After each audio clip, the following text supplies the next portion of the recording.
Good evening, everybody, and welcome to another Dentistry Whisky Appreciation Group evening. It is my absolute pleasure to welcome some familiar faces back in Paul McLaughlin and Jeremy Cooper. And our guest this evening is Andy Bell from the Isle of Arran Distillery. Good evening, gentlemen. Good evening. Good evening to you. How are we all? So first of all, Andy, you are the sales manager at Arran. Is that correct?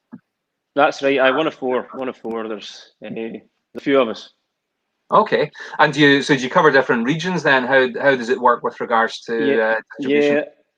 Yeah, that's it. So pretty commonplace in whisky companies that you'll get sales managers splitting up the globe, usually by region.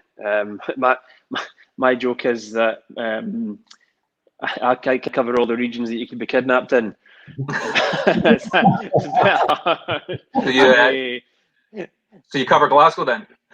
Yeah. So Glasgow sales rep up and down, east to west. No, unfortunately, I kind of would like a crack at the UK, but no, I don't cover the UK market. I just visit the pubs in Glasgow through personal interest rather than sales calls. But no, I look after sort of northern and eastern Europe as well as all the Nordics. That also takes in like Switzerland and kind of Germany and Czech Republic and all Ukraine and Hungary and these sort of central places too. So yeah, I've got about 20 territories, and over the years that I've worked for the company, I've kind of like been shuffled around. Some of them I've had the whole time, but others have come and gone. I looked after Japan for a period as well, so I've had a good breadth of experience in terms of export markets.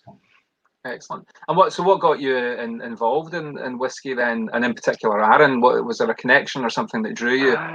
No, well, it's a funny one. The story's a bit weird. Like, in one way, it was total accident and coincidence, and another way, it was kind of if you believe in fate, I don't know, but I kind of feel like it's, it feels like the right place for me to be in it. When I look at the circumstances, how they all ran together, it kind of seemed a bit planned out in a strange way. So the Arran thing, I had a connection there before I even started with the company, in that, well, when we were growing up, that's where my parents took us on holiday. So I took my first steps there, literally, as did my wee sister. So I've been going there all my life, and I know it like the back of my hand. I kind of been running about that island since I was a wee boy. So yeah, I feel very comfortable there. I think that is a really west of Scotland thing. So Paul and Jeremy have travelled here, of course, but if you're from the Glasgow area, Arran is really one of these destinations that people go. It's really exciting as a kid because it's a ferry journey across the water, but the whole trip only takes you a couple of hours from Glasgow. Because I was going to show you a couple of interesting photos. I don't know if my dad is on just now, but I'm going to embarrass him by showing a photograph of him when he was a kid. So this is my dad as a little boy on the beach at Brodick with my grandfather smoking a cigarette there. And then that's him with my granny on the beach. Now, a couple of years ago, we go over to Arran fairly regularly, and there was a barbecue happening at the beach, and I grabbed a beer, took a photo, and I was recently going through some old photographs and realised that there's a snap of me posing in the exact same spot. So there's me 70 years later standing in the exact same place. I don't think my granny would approve of the beverage, but there we go. So we've got a strong family connection. Goes back generations in Arran, and in fact, I met my wife in Arran.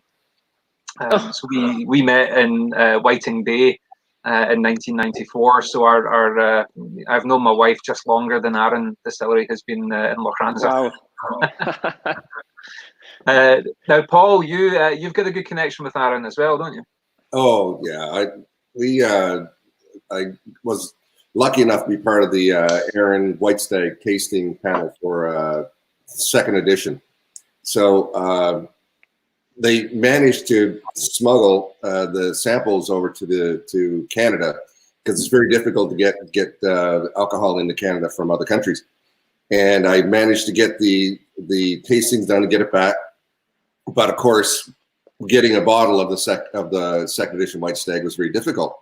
So on a whim, Nancy, my wife, and I called up and said, "Hey, when's it being bottled? We're thinking about just flying over." So we managed to get a flight direct to Glasgow from Nova Scotia, managed to hit La Cranza on a Friday afternoon. And apparently it was bottled just a few days before, and they actually, because it's bottled in Glasgow, I believe, and it was shipped back to La Cranza to the distillery, and they had it ready for me when I got there. And we had a little walk around for a couple of days, the island, and they treated us like gold, absolutely. And because I had a hate-love relationship with Aaron, and we could talk about that certainly a little bit later. But it's Aaron. I have in the selection that I have at my bar here. It's Arran heavy because it's not just a fabulous whiskey, but it's one that has a very personal connection with myself and my wife. Paul, as you were telling that story there, the memory and reading your name twigged. I remember when that happened, and I remember my colleague dealing with that situation. I thought, my God, this guy is crazy or really passionate or both, which is a good combination. But, but I remember that happening. Good on you for doing that. It was some mission. My wife and I, we love to travel, and if we have a standard purpose to go, then we're going to go. Purpose to go, we're going to make it happen. Yeah. I meant to say, for anyone who's new to these streams, Paul is a dentist in Nova Scotia in Yarmouth. Yes. Yeah. Yes. Very far away. I'm actually closer to Glasgow than I am to the western part of my own country. There you go. So this evening we also welcome Jeremy Cooper. Jeremy, how are you? Fine. Well, I've got family in Glasgow who actually have a place on Arran, but okay. The irony was I was meant to be going last year for a big Cooper reunion because good, being all barrel makers. But actually, it never actually came off. So I'm yet to go to Arran, one of those distilleries on my list, and hopefully we will make it there, won't we, Mike? Absolutely, 100%. It is, Andy, we have plans to have a whiskey distillery tour / dental CPD event. So we're going to do a couple of hours of dental chat, and then we're going to have whiskey tours and sample lots of whiskey. So Arran is on our list. Places that would like to do that, so it'd be great to take you there, Jeremy. Arran, Arran is accessible from Glasgow. It's also known as Scotland in miniature because it's got the highlands and the lowlands. It has castles, it has standing stones, phenomenal beaches, lighthouses. It's just such a perfect little place to take a family on holiday. It really is. That as we're on that topic, that Scotland in miniature thing. That is not. Do you know where that comes from? It's not just a coincidence that it has highlands and lowlands. So if you take a look at the map of Scotland, if you get one with a little bit of texture to it, you can actually see the way that mountains are proliferated or more concentrated in the northern half of the country, and then obviously in the lowlands you get the flatlands or the kind of plains. That phenomenon is caused by the Great Glen Fault, and that runs from kind of like up in the Murray Coast all the way diagonally down the way, down to the sort of bottom left of the map, really. That line, that Great Glen Fault line, which actually causes the phenomenon of the mountains and the highlands, actually just cuts Arran in half. So if you take a look at where that runs, you can get geological maps and things, and that actually, there we go. So that line will come in basically where it says Isle of Arran, and it comes out and it exits the island just underneath the word Black Waterfoot. So it cuts Arran absolutely in half. And there you can see actually in the north of the map, you've got the contours of the mountains, and in the south, you've got all the fields. And that is really, it's called Scotland in miniature, and because of those reasons that you have mountains and flatlands. But there is a reason for it. It is that geological fault that runs through the island, creating that effect, and it's quite remarkable. It is. I mean, actually, one of my first trips to Arran was on a school field trip. You get loads of school kids going over doing geology trips, and I did my geography project there. So you get, if anybody's looking at the map, you get the ferry across from Ardrossan into Brodick, which is kind of near where it says Isle of Arran. For some reason, Brodick's missing on that. The Brodickites will be very disappointed. The real capital. I know. So we put this on really just to show where Loch Ranza is, because Loch Ranza is where the distillery is, and then obviously at the foot we have Lag. which is where the new distillery is. Right enough. Am I correct in saying there was a distillery in Lag many years ago? There was one back in, did it close 1837 or something like that? Yeah, closed in 1837 or 1836. It's disputed, but most of the stuff says 1837. And at that point, there were, or just prior to that, there were 3 legal distilleries on Arran. The details of the other 2 are kind of lost, but Lag Distillery is pretty well recorded, and the building itself, we actually discovered that again. It's up in behind the Lag Hotel. It was a mill, and then it was converted into a small functional and legal distillery, and that was closed down for a number of reasons. I think priced out of the game by mainland distilleries able to produce a bit easier and get to market a bit easier.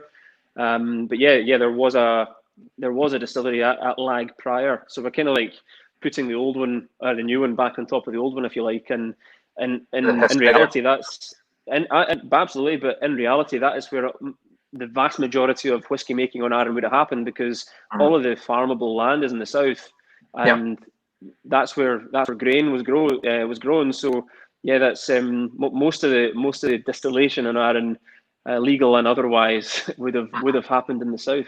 You can see also kind of trade route wise, Campbelltown, you've got Isla, Lagavulin there. Yeah. It's all within the same kind of trade routes and pathways where the whiskey would be be leaving Scotland. Yeah. Trade routes for whiskey, and for anything else that was going to be smuggled to the mainland, because the crossing from Arran to the mainland was so much more of a favourable option than trying to get around from anywhere else. So that was a bit of a pit stop for smuggling, so people would stop in there and get ready to make the crossing as and when the conditions suited them. So it's always been a good kind of place on the trade routes, whether they were legal trade or otherwise, like I said. Well, I think we should probably, we've all been sipping away here, but I think we should start sampling some whiskies, if you're agreeable to that. What do you have there, Andy? Do you want to start us off? If you get something interesting there? I'd love to. I've got a few things behind me here. I thought I could show you a couple of interesting drams. The one that I'm kicking off with, we'll maybe get to other ones later, but I'm going for our 18-year-old. Oh, nice. This is, in my opinion, one of our high points thus far as a whiskey making company. I'm a bit of a geek by nature, and I like. Oh, nice! That's we'll talk about that in a minute or two.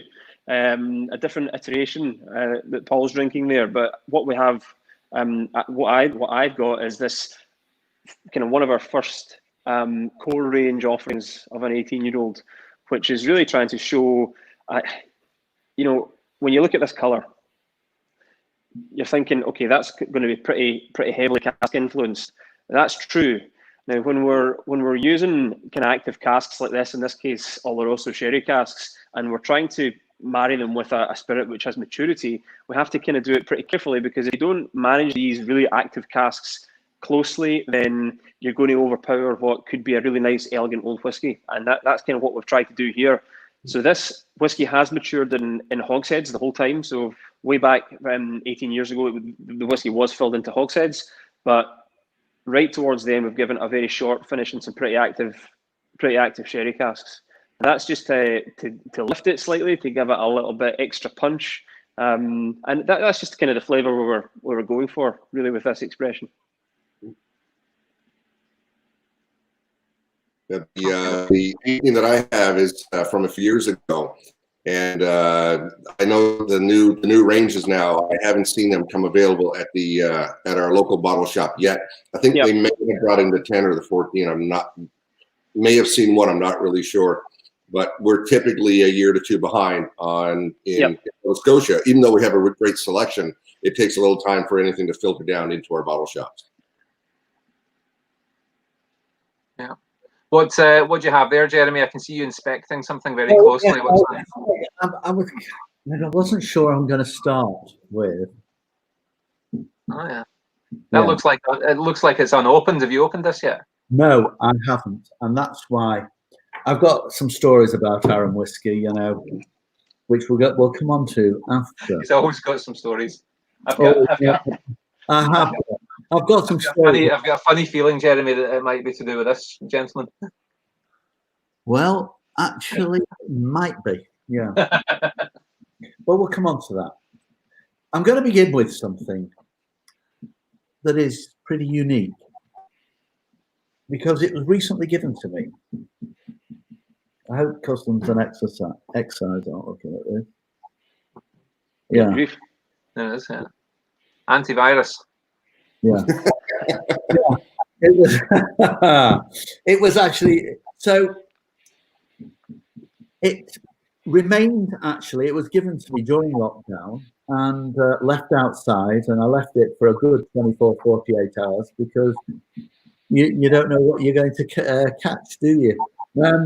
And then wiped down the outside of the bottle, and I actually, after a few days, decided, well, we better try it.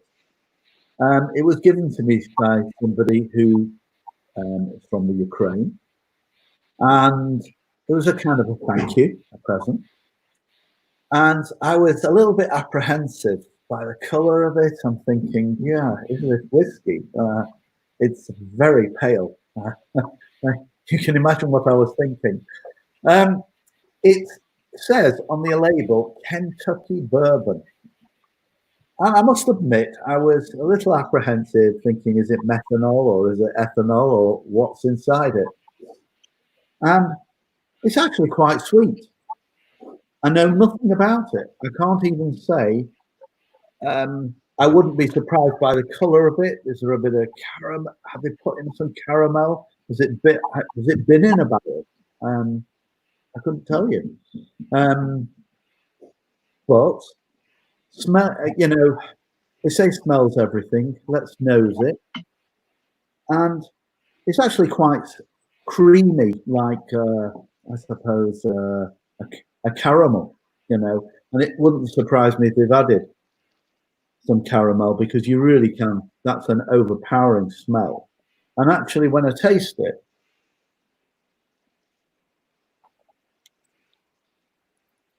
it's like you would expect good moonshine with a caramel taste.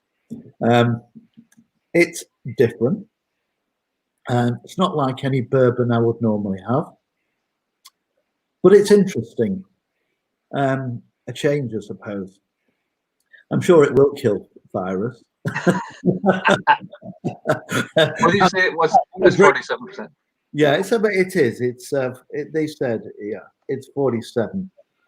I don't know if it's seen a hydrometer or anything. Or, I don't know, but it's got a real kick to it, and yeah, it's harsh as you would expect, but it's you know, after you've had one or two, it's actually it's okay after you've had a little bit. It's kind of warms you up inside, and you think, yeah, this is actually okay. Which is interesting because we're talking about a new distillery and even illegal distilleries, and I don't think it's been rebottled, but you never know. I think it is homebrewed. And it's different. It's very different. Jeremy, Rewards persistence. do I have up, buddy? Yeah, well, after drinking this, I think you kind of it is almost like a bit of medicinal with caramel and everything else, but it's got a real kick. I'm used to drinking cask strength. This is, if it is 47, I'll be surprised. It is. I think it's just a good figure they've chosen, but it's interesting. You know, I didn't put it out. Very good, Paul. What do you have there, Paul? Well, I'm having that bottle of the 18. Oh, yeah. Which, maybe Andy can tell me there's a little story on that, perhaps. I know that I picked this up probably 3 or 4 years ago. So 2016, maybe 2017. And I know it's an older bottle, and they say only 9,000 have been produced. And it says ex-sherry all the way, which is really, I really like it. It's certainly citrusy, and there's certainly some oak to it, and absolutely some red fruit. But there's almost like a background floral component to it as well, which reminds me of new make spirit that I've had from Arran in the past. So Andy, what's the story on that one that you can tell us about? So can you show us the bottle in there, please? So if you hold that bottle up now, you notice, everyone, that the main color at play there is gold, right? So that was the culmination. I'm looking at the label specifically, actually. So yeah, look at the lettering and the sort of color band at the bottom. That's a nice gold hue. Now the reason for that is because that was our first ever bottled Arran 18-year-old. It was the first expression, was released at 18 years old. I'm sure we'd maybe had maybe a single cask or two before that. I'd hit the age statement, but that was the first time where en masse people could buy an Arran 18-year-old.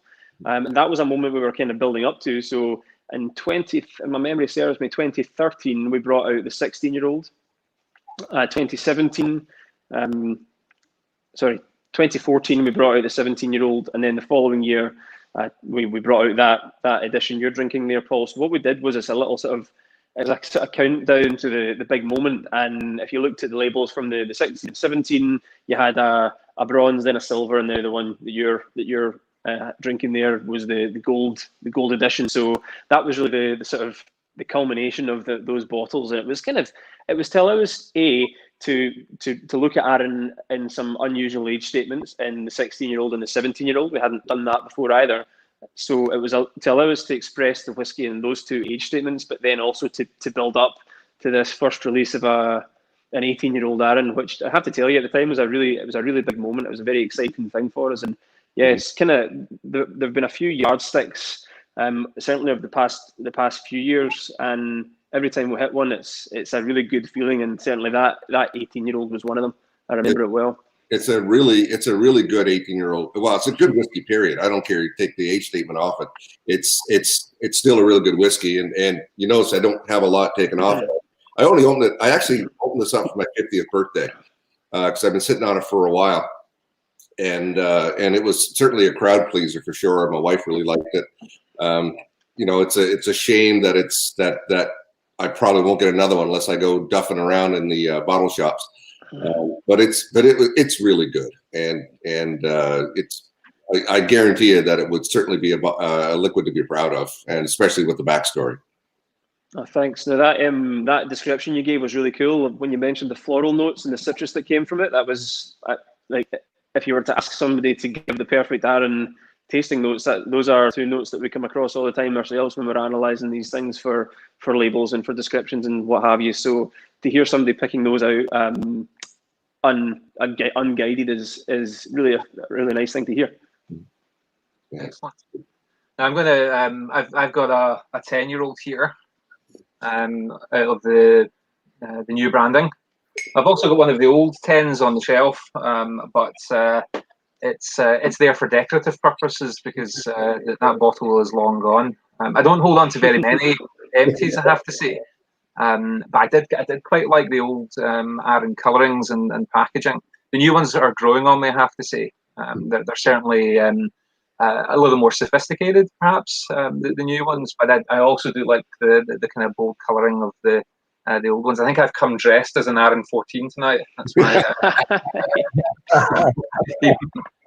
So anyway, I have this 10-year-old, and this was kind of a special bottle. It was given to me by a patient not so long ago, who has since sadly passed away. So it was a thank you gift for him. So I'd just like to raise a wee glass to the person in question. Also, I would like to raise a wee glass. Hopefully, he's watching, to Shamik. Shamik was going to be joining us tonight. Shamik Poppet. However, he's been unwell, so Slanjibar to Shamik, and hope you get better soon. The 10-year-old is 46%. It is held in mainly bourbon casks, but I believe has a short spell in sherry casks at the end. There's no caramel added to this. There's no chill filtering. It is all as it comes. So it's a nice kind of golden color, and a reasonable color to it.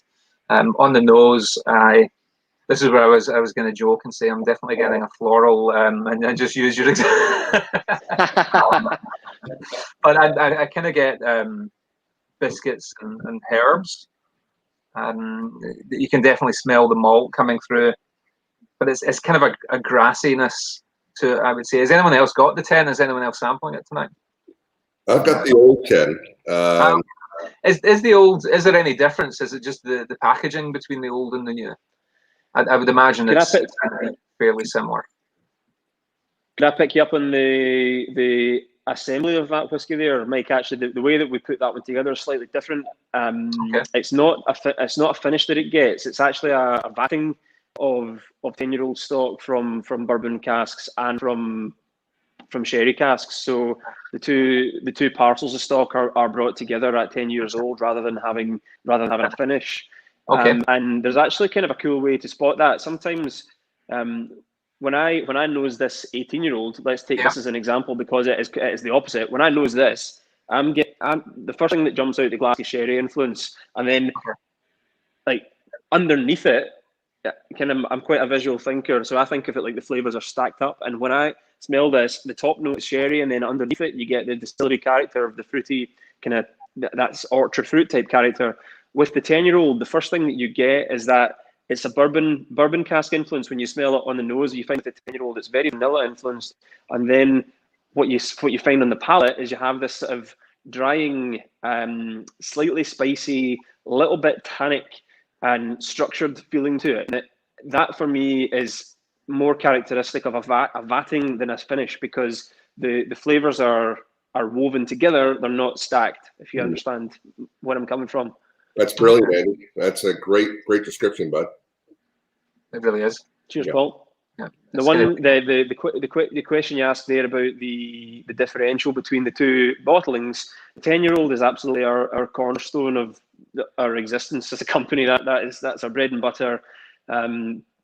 So the recipe when we went to rebrand, that's all it was. It was a rebranding. We didn't change any logic behind how we put those whiskies together. That we would be silly to do that, because that, like I said, that's the cornerstone of the brand. The 10-year-old is the one that 6 out of 10 people will have based on the sales figures. That's what it boils down to.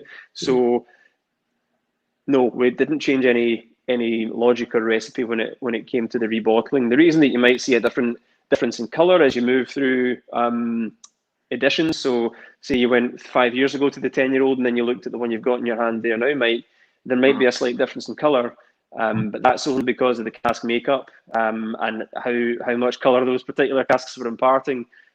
Our concern is really not with color consistency. We're not Dalmore, and we're not trying to be.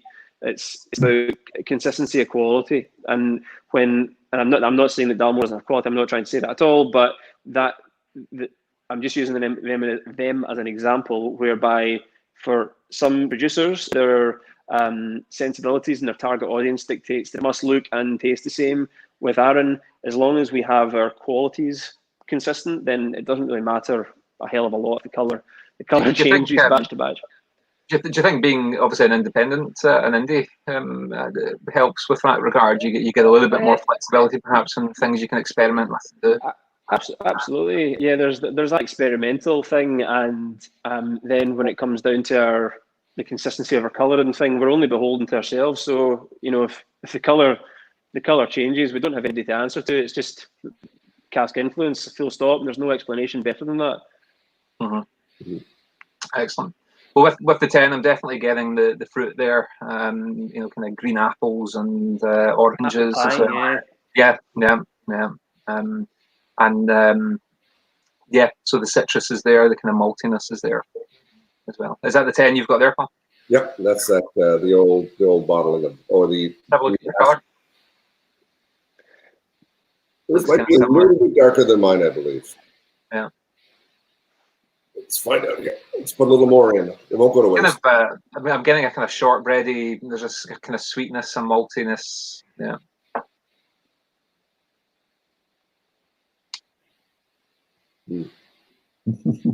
That's a solid 10-year-old whiskey. Sorry, Paul. What did you say? That's a solid 10-year-old whiskey. That is a great whiskey, and over where we are, it's an amazing price point as well. When we can get it, it is absolutely one of the. If someone asks for a 10-year-old whiskey, find an Arran 10. You won't be disappointed. That's great. You have to be careful telling that to a Scotsman, because to my ears that sounds like it's too cheap. Can never be too cheap.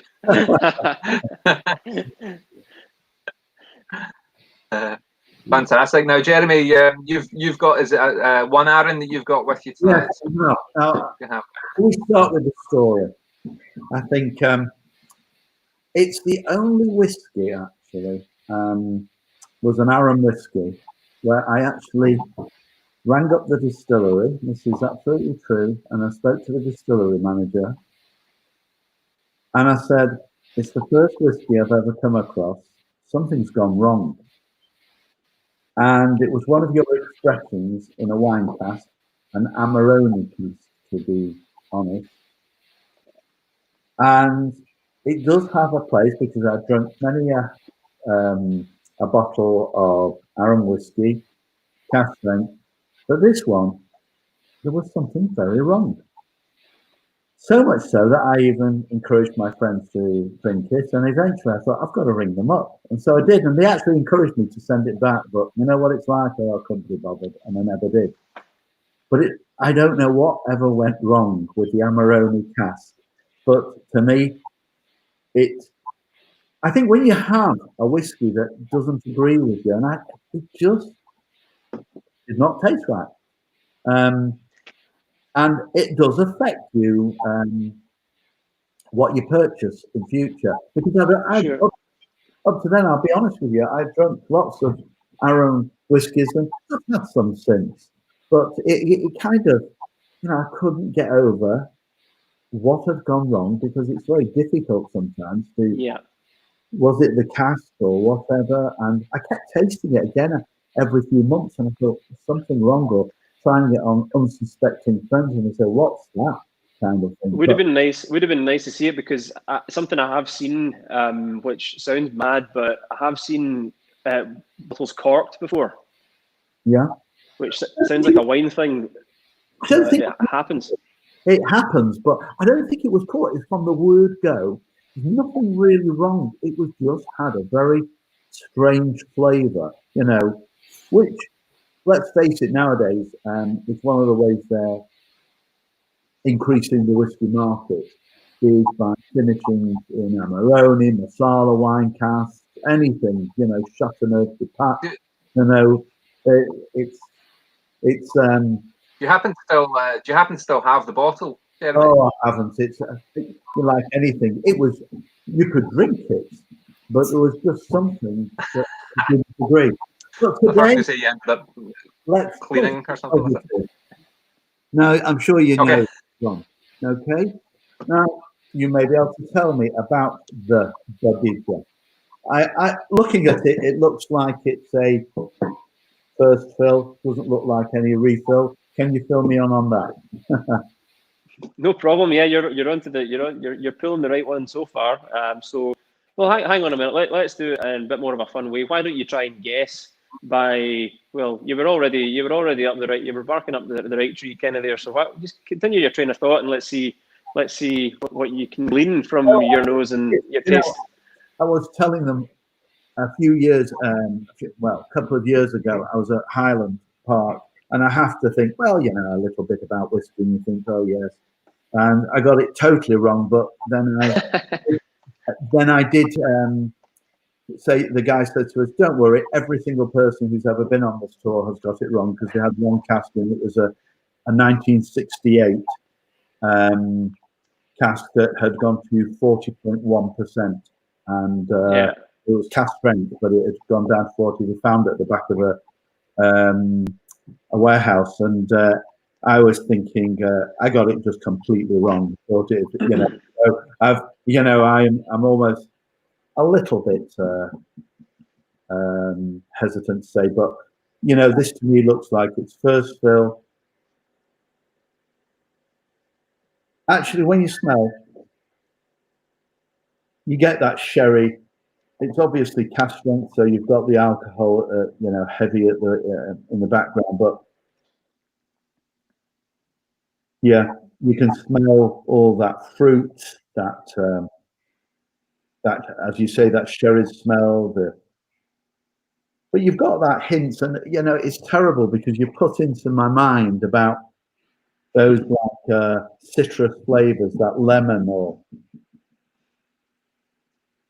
and you're getting something of that. And I was interested because I did a little research on you and talking about why they actually chose the site they did as opposed to a lowland site in the like the Lag, but originally they said because of the water. Okay, is that the case? What is that? Is that case why they? The truth? Yeah, it is the truth. Right? Oh, absolutely. Yeah, that is 100% the truth. Actually, it's a beautiful when you visit Arran, Jeremy. It's the water source. You can see it coming down from the mountains just behind, and it is beautiful. And obviously, in the on their branding, they've got the eagles, and it's from the golden eagles that nest in the hills behind the distillery. So at one of my visits 13 years ago, my wife was actually heavily pregnant with our first child. In fact, he was born about 10 days later.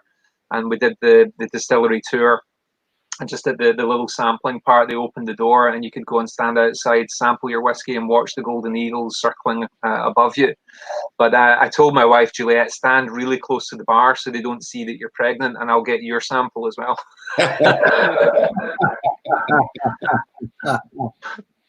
So, what I say, yeah, I'm annoyed at myself because you read the notes and you can't help but the influence, and that's why I think with whiskey, it is a good idea not to read what they tell you. But obviously, being sherried,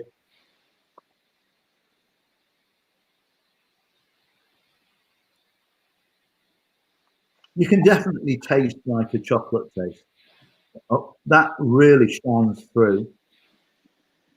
And a bit of citrus, but no, I'm not going to say it's like an orange chocolate because that would be far from the truth.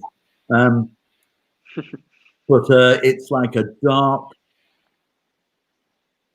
wholesome. Yeah, there's obviously some like Christmas cakey kind of notes and spiciness there, but it's very, very rich, deep, palatable, and I'm assuming that no coloring's been added to this. And I must admit, my first expression is that this is hot. I sometimes have whiskies, and I'm kind of waiting because I'm a great fan of some of the great. And Glenfarclas is my favorite distillery, I've got to admit, and this is different. This is interesting. And you were saying about the rock. It's the rock formations, and you've got new and old rock and everything under Arran. But this is very, very interesting. What age would it be? Because it is not aged. There's no age on it. It's 7. 7-year-old.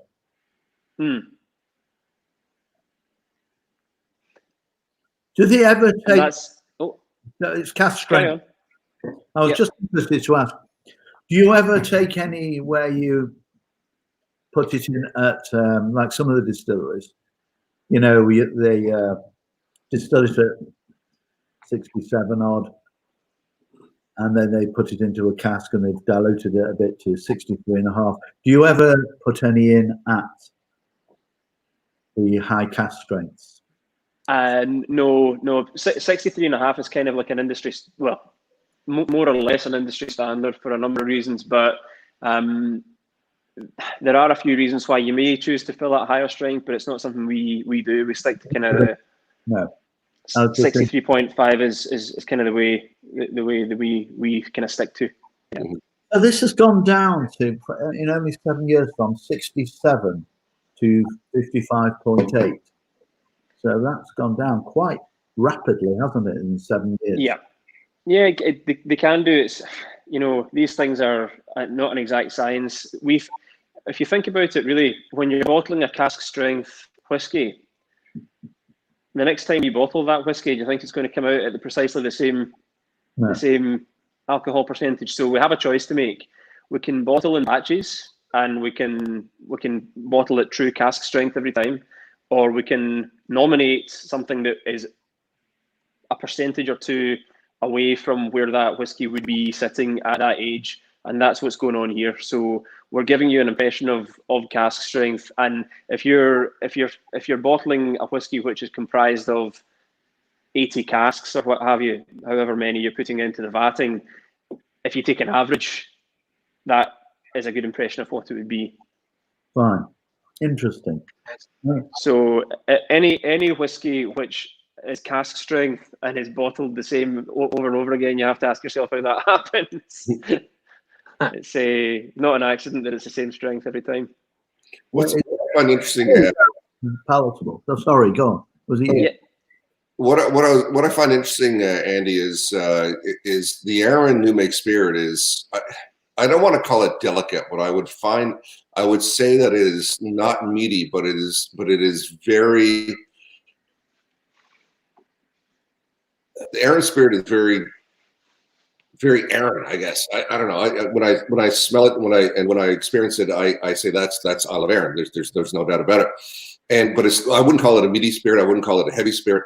Yet it's really interesting that you know, a lot of younger floral, citrusy, lighter spirits, they don't take cask very well for a long period of time.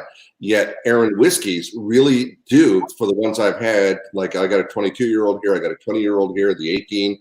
They age really well, and you can still pull the Arran character, the new make character, out of that the whiskey, without it being overburdened by the cask, even after 22 years.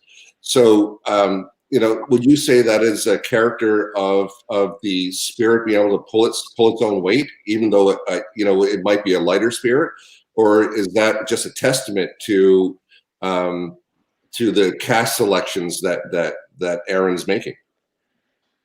This is a good question, and there's a few different threads to pull on there to answer it for you properly. The first point about the style of spirit that we make, it's not a light spirit. You're right, and by the same token, I wouldn't say it's a heavy spirit. We're not Mortlach. It's not a heavy meaty spirit, but it has body and it has weight.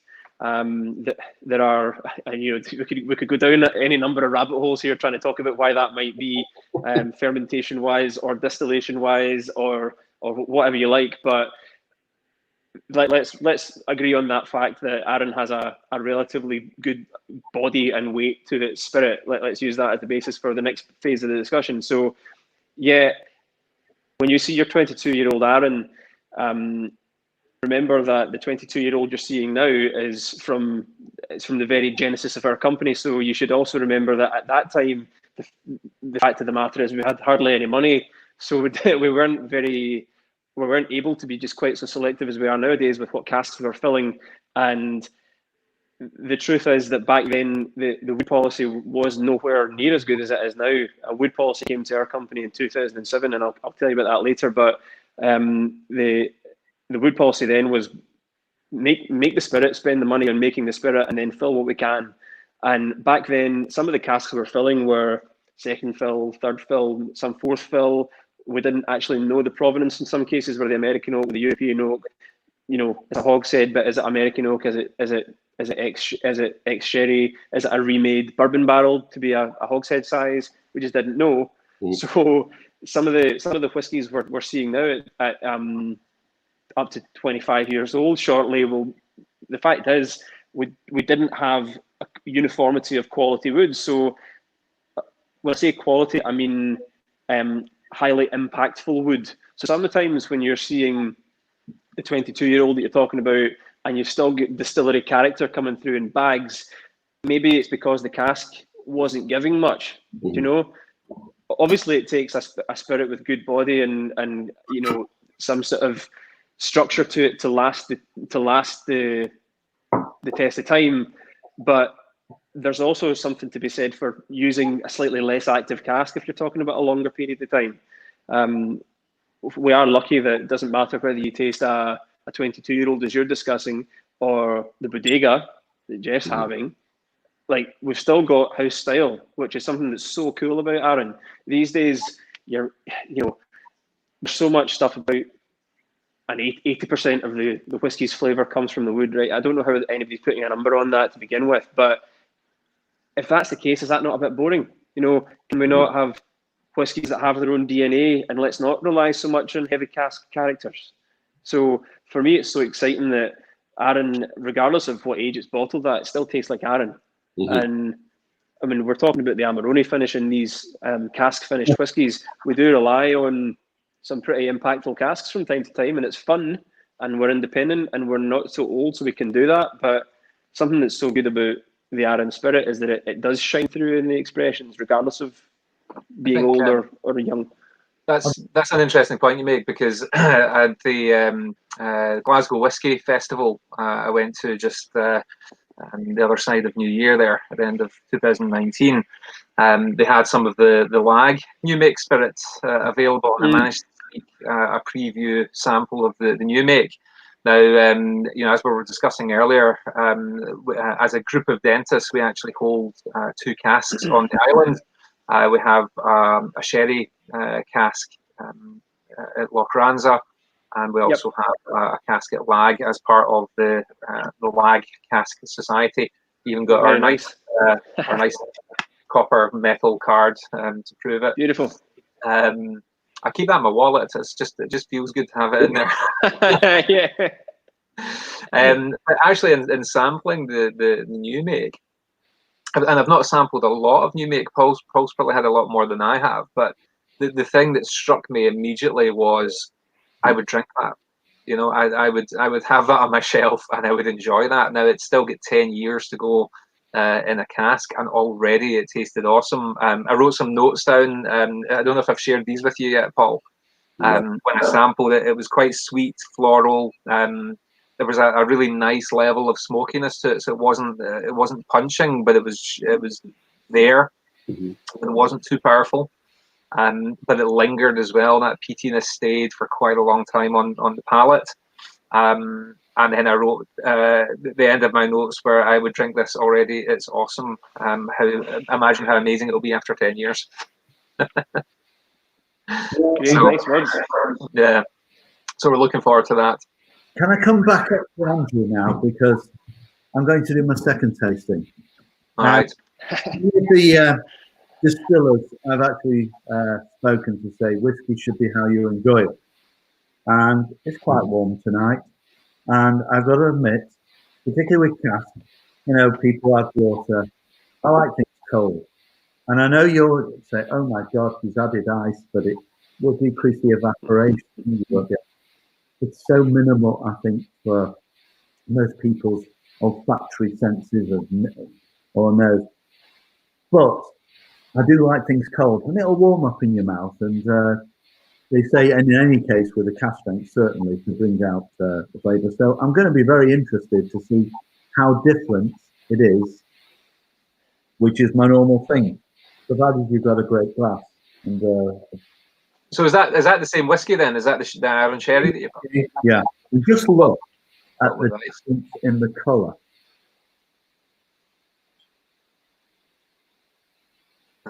You see all the fats coming out of the solution as well. Yeah. Just look, it's like a different product to look at. And I think, is this from a particular sherry cask, the bodega?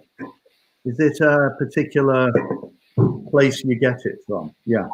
Yeah. These sherry casks are Oloroso sherry casks. They're hogsheads, and they're seasoned sherry hogsheads. That means that the casks are constructed for the express purpose of being used in the whiskey industry.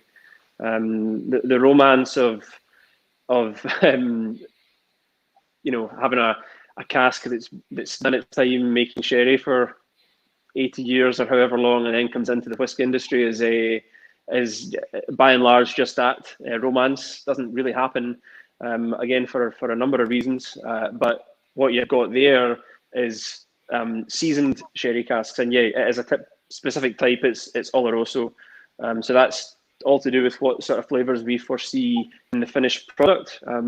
We could use Fino sherry casks if we wanted something slightly, more yeasty. If we wanted something more raisiny, we'd use PX and sweetness. But for Arran, our spirit's generally pretty sweet anyway, so we don't need to double up on that. So Oloroso tends to play off pretty well against our spirit style. And that's the first fill. These are first fill, yeah. And we'll use them again, probably for a longer time the next time around. But yeah, what we're looking for here is lots of impact in a short time to retain the alcohol, so that we can provide a cask strength expression with lots of punch and flavour and lots of punch and booze. Basically, that's the game with that expression. It's quite interesting. I tuned in. I think it was with Tomatin. You had a sherry night, and I naively tuned in thinking you were going to be talking about sherry whiskies, and actually you were talking about sherry. But I watched it. It was fantastic. Really interesting. I think it's nice to hear people are taking an interest in that, because that's another fascinating drink, and the symbiosis between the two industries is amazing. Mm-hmm. Well, you kind of caught me through my misinterpreting what it said. It's kind of like the Blackadder thing. I then shoved an entire aubergine in my ear. It's the Blackadder quote. Paul, what have you got next for us? Well, you guys were talking about the sherry, so I opened up I never opened it. I poured myself from Amarone cask finish. Ah, yes. Because I'm gonna join you. I've got the same. Yeah, it's a good one. It's once again another favorite at you can't get it anymore at the bottle shop. It's sold out, but it's beautiful. 50% gives it a little bit of kick, but once again, you get in those beautiful rich flavors, but still you can still get the Arran spirit in behind it. And it's interesting, like you're saying, Andy, because you get that layer of the Amarone finish, and then you get the layer of the spirit, and even though it's not like a vatting, but they still work quite well. And I'm really happy with how Arran came out with the Sauternes finish, the port finish, the Amarone finish. They all work really, really well, and they sold well as well. That Amarone finish you've got there. Sorry, I'm going to tell Paul as he's tasting this. If you've got one as well, Mike, this is quite a cool thing to notice when you taste this whiskey. It's almost like Arran character in brackets of Amarone. So on the nose, you get the Amarone flavour. On the palate, you get Arran. Now pay attention to the finish, because it dries. Now that's the tannin that the red wine casks have imparted into the whiskey. You get this drying effect. For me, that's like Arran whiskey in a little red wine bubble. It kind of puts kind of bookends on it, which I think is quite a cool expression. It's very good. Yeah, it's a lot more complex than you would expect it would be. Yeah. The other thing I noticed about this, and it was the reason why I asked Jeremy if you still had your bottle, because I've had this bottle for a couple of years now, and it's one of these whiskies, when you pour it and you drink it straight from the glass, I could understand what you were saying, Jeremy. There was something about it that seemed not quite right. Having poured it and let it sit for half an hour, it is phenomenal. So I don't know if it's a resting thing, or would you normally let a whiskey sit for a while, or what would you do? I did, and I mean, all I can say to you, that was a one-off. I had the Sauternes as well, and that was fine. And interesting, I'm going to come back on this one. I think I'm going to encourage anybody to try this, actually. I shouldn't mention the word to a master distiller. Add ice. I'm going to put you on mute in a minute. No wrong with that. No wrong with that. Add ice. It brings out, it's like an explosion of chocolate and fruit. Yeah, I can understand why they've written on the bottle or on the box, sweet cherries. There's definitely you know, I hate seeing these words, but yeah, I can taste like a chocolate, a cherry flavored. I've definitely got a love-hate relationship with tasting notes as well, Jeremy. It's a funny thing because you don't want to be, you know, influenced ahead of your own experience, and by even reading the words, it's like, you know, don't think of a black cat. It's you read those things. It's what you're going to. Yeah, Vic Cameron talked about that last week. As soon as he said bananas, we all tasted bananas. We couldn't taste it. You know, I don't get ginger. I don't get figs, but chocolate, and I can taste the cherry. But I actually get that kind of lemony kind of flavor too. So, or citrus, or drawing things back into you, Paul. I'd quite like to hear your notes on this Amarone, because I had a few myself. So let's hear what you let's hear what you've got. Well, it's so I just actually added water to mine because I absolutely love examining a whiskey neat and then with different levels of water. And once, you know, to Jeremy's credit, you know, whether you have it with ice or have it with water, you know, whatever tastes good for you. And I love adding water to my whiskey because it actually brings out little nuances or little characters that you would never normally get, even with 46 or 46% whiskey. This one at 50%, you know, you can argue that it'll take water because it's 50%. I will argue that it'll take water because it's so well balanced. So when I smell this one now, you know, I still get the cask influence from the wine. There's no doubt, but I almost get a little more vanilla as well. Yeah. And I almost say almost like a marzipan, which is really interesting. Yeah. And certainly on the palate, at 50%, I don't get a whole lot of burn anymore anyway, because I've been drinking way too much while I've been unemployed. But on the palate, that flavor still continues on. And I think a little bit more of an oak influence occurs as well. But it's not a bad thing because it's not an astringency. It's actually quite smooth. And I hate using the word smooth, but I think that's a good word here because you got a little bit of sweetness, you got a little bit of fruit, and dare I say a little bit of floral as well. Carries to the finish, and the finish with a little bit of water is actually longer than I expected, and that's why, you know, I really like this Amarone, because it's a fun whiskey to explore. And I keep going back to this because, you know, when you talk about price points and you talk about value for whiskey, for me, value in a whiskey is, you know, if I buy that bottle, what kind of journey is it going to take me on? And this Amarone finish takes you on a journey every time, whether you add water to it or not. There's so many layers to it that you can pick up with a little more water, a little less water. Even warming it up in your hand, it actually makes a bit of a difference. And I really like that because it has so many flavors to it. And the finish is actually still there. It's still a little bit of red fruit on the back of my tongue. Yeah. No, that's I've written many of the things down that you said there. I kind of on the nose I was getting some cranberry as well. Mm-hmm. It's like cranberry, and on the palate kind of berries again, pears, toffee, those kind of flavors. Yeah. Interestingly, because obviously we assess color and we look at color as well when you look at whiskies, and because this has obviously been in an Amarone cask, it's got an interesting coloring to it. And trying to find a descriptive word to describe the coloration of this whiskey, I was looking at it thinking it really reminds me of something, but I'm finding it hard to pinpoint what is this color, and I realised it's not that dissimilar to a Diet Iron Brew.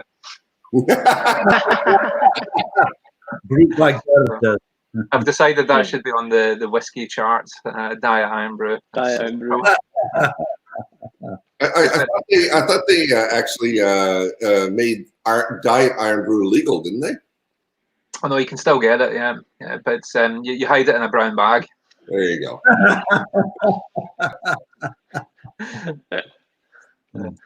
So, and if you don't mind me crossing bounds, Andrew or Andy, what was the when lag was thought about coming on?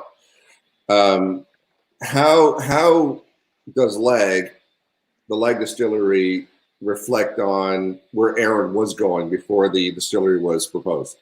Great question. So how does that affect, you mean how does it affect the company's journey looking ahead for the next decade or so? I don't suppose it really affects, in terms of the Arran malt, the Arran single malt brand, which we have been nourishing for the past 25 years. It doesn't change the plan at all. It just fleshes out our ability to provide a number of different things. Obviously, the most obvious is peated offering, something that's never, people are never. There's never a shortage of demand for peated whiskey. That's just a fact. It's a very popular thing. Smoky whiskey is loved all over the world. And with Macri Moor, which is our current peat expression, we've been able to get to know how to master that process. Also, our master distiller, James McTaggart, is an Islay guy. If you've tasted any Bowmore over the age of 15, it was made by him, more or less. That's the case. And our distillery manager down at Lag cut his teeth at Lochranza and is James's nephew. So he's also an Islay guy, and he's now the manager at Lag. So that kind of the ability that we have as a company to offer peated whiskey has just significantly increased. We can also do things down at Lag that we can't do at Lochranza. For the reasons we can't do them at Lochranza are commercial, and they just also don't. The plant at Lochranza doesn't allow us to make heavily peated whiskey. It's not set up for it. The plant down at Lag is absolutely the opposite of Lochranza in almost every way. So it's geared towards making peated whiskey and accentuating those flavours. So it also gave us the opportunity to wipe the slate clean as far as production goes and really go off into left field as far as peated production goes, which we can't do at Lochranza because our path is paved for us there, and we're on a trajectory, and we shouldn't be looking to veer off from that too far because it's what we should be doing, and the results are looking good so far. So we want to keep going on that direction. So in that way, nothing has changed in the Lochranza sense, but on the other hand, in a company we have changed in that we can offer a really left of field, a peated spirit, and it's actually also to do with how much of a visitor experience we can offer, because it's not a kind of a very well-known fact that Arran Lochranza takes, if not the most high, but if not the most visitors in Scotland per year as an attraction. We take over 120,000 people every year. That's a huge number against our kind of distilleries who are offering similar visitor experiences and are in as accessible parts of Scotland, and we're shots ahead of all of them in terms of visitor numbers. So we know we're good at that. So we can offer another experience down at Lag, which is different again, and really it turns Arran into as a whiskey destination. You can come for the weekend now. It doesn't have to be a pit stop on the way to Islay or to Campbelltown or somewhere to visit on the way back. It is, come for the weekend and don't leave. Well, Arran, the Lochranza Visitors Centre, won a number of awards for a number of years, have they not? Yeah, it happens relatively regularly. To be honest with you, we had a really we were really happy to win an ASVA award a couple of years ago, which is a very highly sought after tourism award in Scotland, and it's just testament to the standard of offering that the team over there can provide, and it's a great place to visit. It is. It's beautiful, and the golf is actually quite exciting as well. Where did you play? Well, we played. There's a 9-hole in Lochranza itself. Is that correct? That you play a second time around? And I know that my wife and I, when we played, we had a number of hazards to deal with. The biggest hazard were the stags. The deer, yeah. And we honestly, I don't know which hole it was, but we were trying. We had off the tee. We were wondering whether we were going to play around the deer or over the deer. So it's like a water hazard with horns, because we had no idea how we're going to actually approach the hole from this. But it's, if you ever been to La Cranza, like, you understand that it's a magical place. And what I say to you is it's almost indescribable. Even pictures don't really, depict how beautiful it is and how warm it is and how inviting it is. And playing that course when you're playing around the beautiful green grass and the rock walls and, 3 or 4 deer with bigger horns than you'll ever handle are sitting there waiting to get hit with a golf ball, right? It's a magical place, and I can't wait. Yeah. When all this COVID horse garbage is over with, I can't wait to get back, because I really, I can't wait to get back to La Cranza and Nancy as well. But I really can't wait to get down to Lag and just see, both sides of that, or both ends of that beautiful island. It's almost as magical as a whiskey. It really is. I'm going to show you a couple of very quick photographs. When I do my lecturing on the dental circuit on dental hypnosis, one of my quirks is I like to take photographs of dangling pocket watches with interesting backgrounds, and I put my my information on the slide behind that. So I'll show you a couple of my Arran shots if you're interested. So there is the castle at Loch Ranza. We then have Macri Moor, where the Macri Moor whiskey is named after. This is Brodick Bay with Goat Fell in the background and Glen Rosa.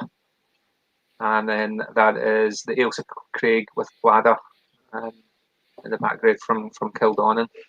It really, as you say, pictures don't ever do anything justice, but it is a magical place. Oh yes, I took a nice publicity shot one for you as well there. That's the Macri Moor with Arran. Oh, thank you very much. I should have had a Macri Moor bottle out there, of course. I thought I had a Macri Moor to sample tonight, and I opened it up and realised that the bottle's long finished, and I put another bottle in there. It's a great because it's a tin. It's like a proper solid tin, and it's housing a Glengoyne just now. So that was disappointing. Aye, probably best that the visitors don't see the Glengoyne as well. So better hiding it in the tube. But the Macri Moor, it's a wonderful peated whiskey. It's really, really nice. And I know you've got the cask strength, in that range as well. So I see you've got a bottle behind you. Is that the silver? That's I'll just grab it. That's the cask strength. Yeah, that's these ones actually were done in batches. So you'll notice that these are cask strength, but every time these ones were bottled, we did change the ABV, and then at some point we decided that it'd be much more sensible to bottle it as a going concern, and you'll notice that the batch number disappeared and the ABV stayed constant. So further to that discussion, Jeffrey, it's that was a similar thing to what we do with the Bodega. The Macri Moor product range has been on a bit of a journey. To be honest with you, it kind of started in, I believe, the first distillation of spirit, peated spirit at Arran was 2004. So we were doing back then at 14 ppm, which is really just very, very low ppm peated phenol parts per million. And when our master distiller James McTaggart arrived to take the role as distillery manager in 2007, he arrived from Bowmore, and guess what happened? The peating level crept away up to 20. So that's where it's been at for the past number of years. We haven't actually made any peated spirit at Loch Ranza for the past 3 years, maybe 4 years, because we have lag. Hi, Jackie. See Jacqueline McKee. That's my colleague popping up, marketing manager extraordinaire guru. And yeah, so yeah, Macri Moor, the peated Arran. We still have plenty of this stuff in stock in the warehouse, so the expression will continue for many years to come. But we a long-term part of Loch Ranza's future. Peated spirit will be made at Lag. Okay. Do you think they'll keep out the Macri Moor kind of branding on that from Lag, or? No, that's actually not allowed. That's against the law. So we have to remove that. If we wanted to do that, we'd have to remove the Macri Moor name a decade, and then you can reintroduce it as being made somewhere else. But Okay. I was going to say according to the SWA, it's not according to the NS, according to in the zeitgeist now as an Arran product, so as a Lochranza product, so we can't simply move the brand name. That's against the rules. So and besides that, we want to flag its own platform. We want something exciting that people can follow from the beginning, not simply carry on the Macklemore lineage. Mm-hmm. Hi John, how you doing? Good question coming in from John Sharkey. Sherry casks or bourbon casks, a perspective. I had always been a really firm sherry man, but you know, as I explore whiskey, my palate and tastes evolve and change. And again, I do like some of the whiskies that are a bit of a blend, or as you say, finished as well. Andy, so I don't know, what do you guys kind of feel, bourbon or sherry? And do you think that, is there a kind of snobbery in sherry? Is there a kind of preference, or that somehow that, I don't know? Oh, you don't want to? You want me to? Well, someone else can start this conversation.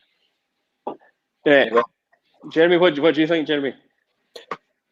Right. Well, the history is that they didn't have enough sherry casks, so obviously they tried other things, and bourbon, and now it's virgin oak, and you know, any cask that they can get their hand on. You know, I recently had a Glenglassaugh that had spent its whole life in a Marsala wine cask, and you know, that seems to be the thing. You know, at one time it really was all sherry. There was nothing else. And now, you know, obviously the experiments carry on. And for my next whiskey, and I decided to give you a little, you know, a competitor closer probably to, I don't know, actually, it probably isn't closer to Paul, but I've gone for a rye. Now, I actually I think I must have some Scottish blood somewhere in me. I'm absolutely obsessed with Scottish malt, and I turn my nose up at most other, I would say, even the Japanese or the Taiwanese, or even the Belgian or the Israeli, or many other countries who try their hand. You know, Scottish has no. I think the only one I kind of give a little bit of credibility to is Penderyn. I quite like Penderyn, but I really do like Scottish whiskey, and I don't include Irish because I'm quite partial to Irish whiskey, but it's a different product, as is bourbon and is rye. Now, this is a very small distillery. In fact, it is actually smaller than the room I'm actually sitting in at the moment. It's really minute, and it's on Whidney Island in Washington State, quite close to Seattle.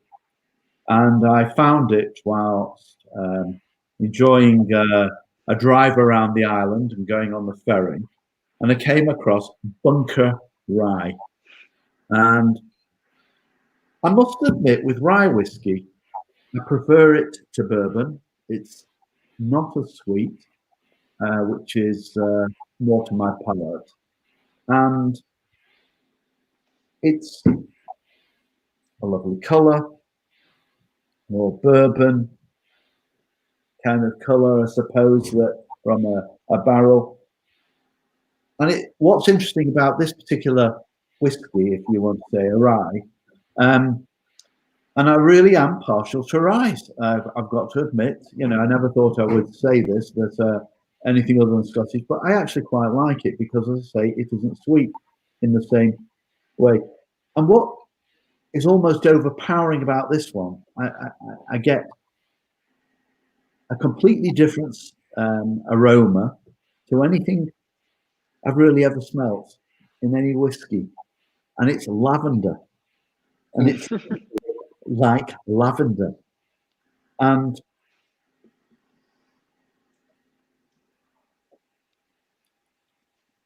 It's not. It's not. I'm used to drinking mostly cask strength, but this is actually at 45. It's 90 proof. And it's very, I would say, woody, oaky.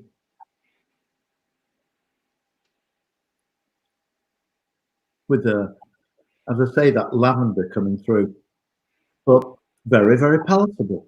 Completely different experience to malt whiskey. But the reason I mention it, because Whidney Island probably isn't that much smaller than, or a similar size to Arran, and it's a little distillery. And it was actually, I don't think they've been in business long.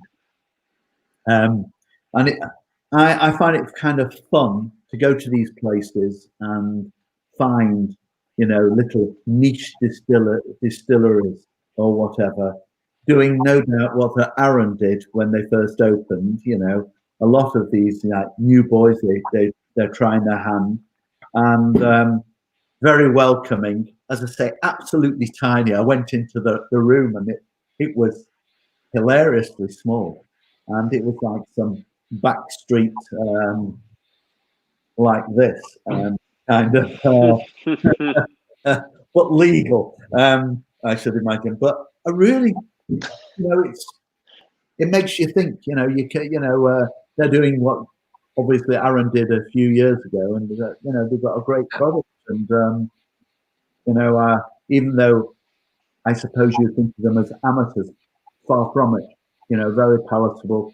Do you drink much rye yourself, Paul? Being over there, not far from the United States, and well, what's interesting is I think that bunker rye is like I think that's a 51% rye, 49% barley. I don't even think bunker used corn in that one.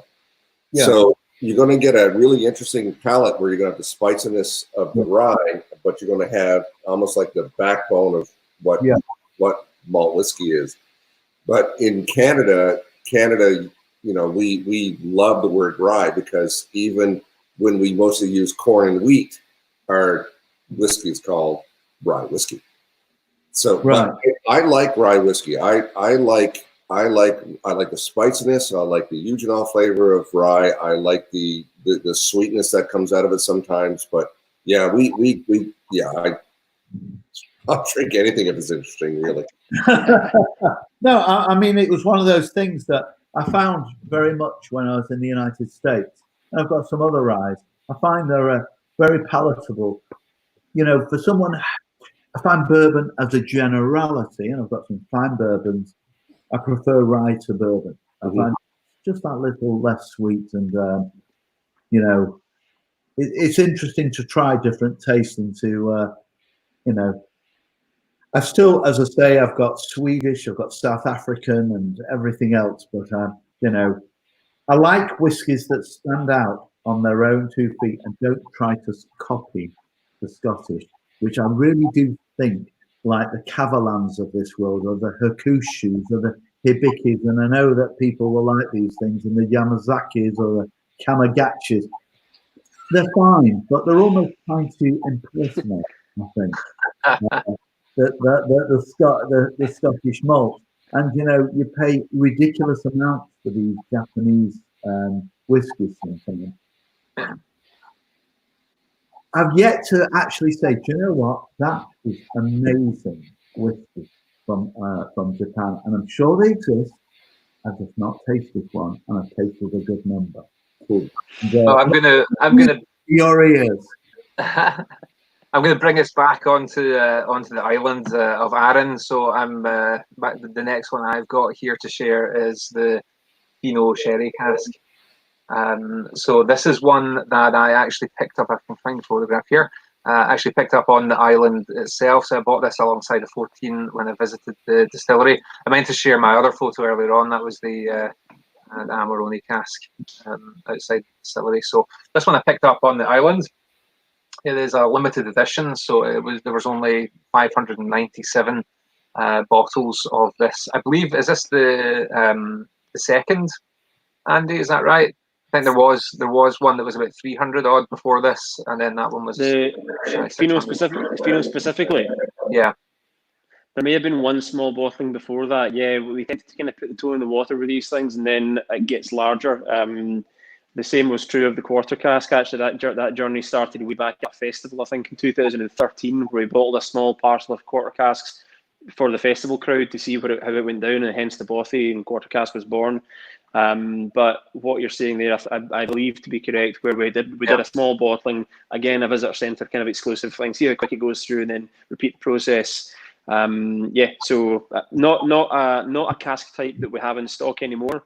I bottled all of the rest of them out for the Swedish market a couple of years ago. So we're out of stock of Fino sherry right now, and I'd quite like to see it come back. We'll see if we can get our hands on some more at some point, because it does make an interesting whiskey. That's again a very Marmite thing. There's a bit of sort of that more slightly sulfuric character which comes from those sometimes, and that can be a really nice, really, that can add even more meatiness of body into a dram, and that's some people are sensitive to it and they don't like it. Some people go bananas for it. Certainly good for discussion, that one. What do you think about it? Well, you've said bananas now, so I can taste bananas. No, I love it. I mean, I love sherry casks anyway. And I believe it's an 8-year-old that's in here. I think it does have a really nice colour to it. As you were talking there, I was trying to remember back, and I did some maths on my calculator to try and remember the age, and there's what I came up with. So you're right. Yeah, yeah. So it was 2004. 2000. When would that have been filled? You bought it in 2016, did you? So yeah. The casks were 2008. Yeah, that sounds about right then. Yeah. Certainly on the nose, I'm getting the sulfur that you mentioned. That kick is definitely there. There is also a really nice dark chocolate smell there. Quite an unusual thing. Yeah. Fino sherry. If you've ever tasted that, that's like white wine. Mm-hmm. So I thought that the cask influence there was quite unexpected. Actually, when I saw it to begin with, that it didn't necessarily double up on the sort of appley character that Fino has. That so does our spirit. I was expecting that to kind of accentuate, but I think what happened was Arran spirit probably cancelled out the appliness of the Fino sherry, and you were left with whatever else the Fino has to offer, which is kind of yeasty and kind of bready sort of winey characters like that. So I think that's why we were left with that sort of character. It's really interesting. The Sir Lee really works, I think. Mm-hmm. Yeah. I'm also getting kind of coffee there as well. It's quite creamy, a little orange on the nose as well. And obviously it's 58.4, so it's got a reasonable punch to it. I'm getting licorice. Again, the orangey is there as well. It's a kind of marmalade-y kind of flavour.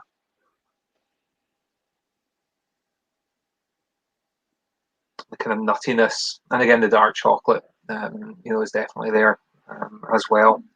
Again, I'm getting the kind of coffee flavors, but the kind of heavy coffee flavor. It's quite kind of long on the finish as well. There's a kind of dryness, oakiness to the finish.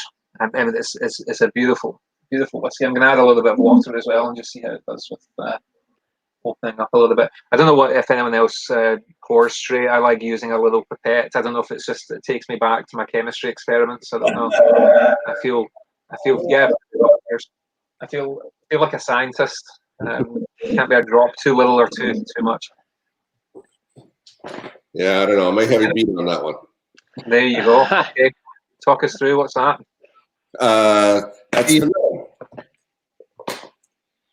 We got a few more here. I gotta talk about your past catching up with you, as I've been doing more research and writing up more talks and presentations. I found my old chemistry set from when I was in doing my chemistry degree back in 1988, 89. So I started making these things up, and I realized it's amazing how many hydrogens you need to make the ethanol puppy dog. And if you want to have a kennel of these, I got to buy another set. So I was going to say that one looks like Snoopy. So. Right there. I'll come in on this, Paul. We share more than you think. In my childhood, my Scottish uncle from Glasgow, from close to East Kilbride, from a place called Thornton Hall. Do you know? Literally, I can see Thornton Hall from my window. I grew up. I could see Thornton Hall from my old bedroom. I grew up in Waterfoot, so I was right around the corner. That's where I am. I'm in Waterfoot right now. Are you? Yeah. From a long time before you were born, Mike, I was going up to Thornton Hall. They built the house. They had one of the first houses in Thornton Hall.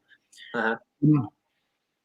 I would have been about 11, 12, and I was given a chest with bottles, chemical bottles.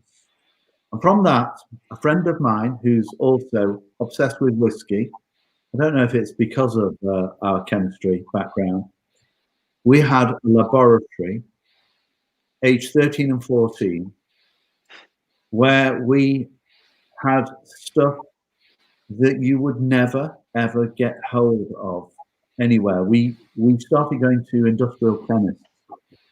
We had litres and litres of the most concentrated sulfuric, hydrofluoric, nitric acid. We used to write up the experiment.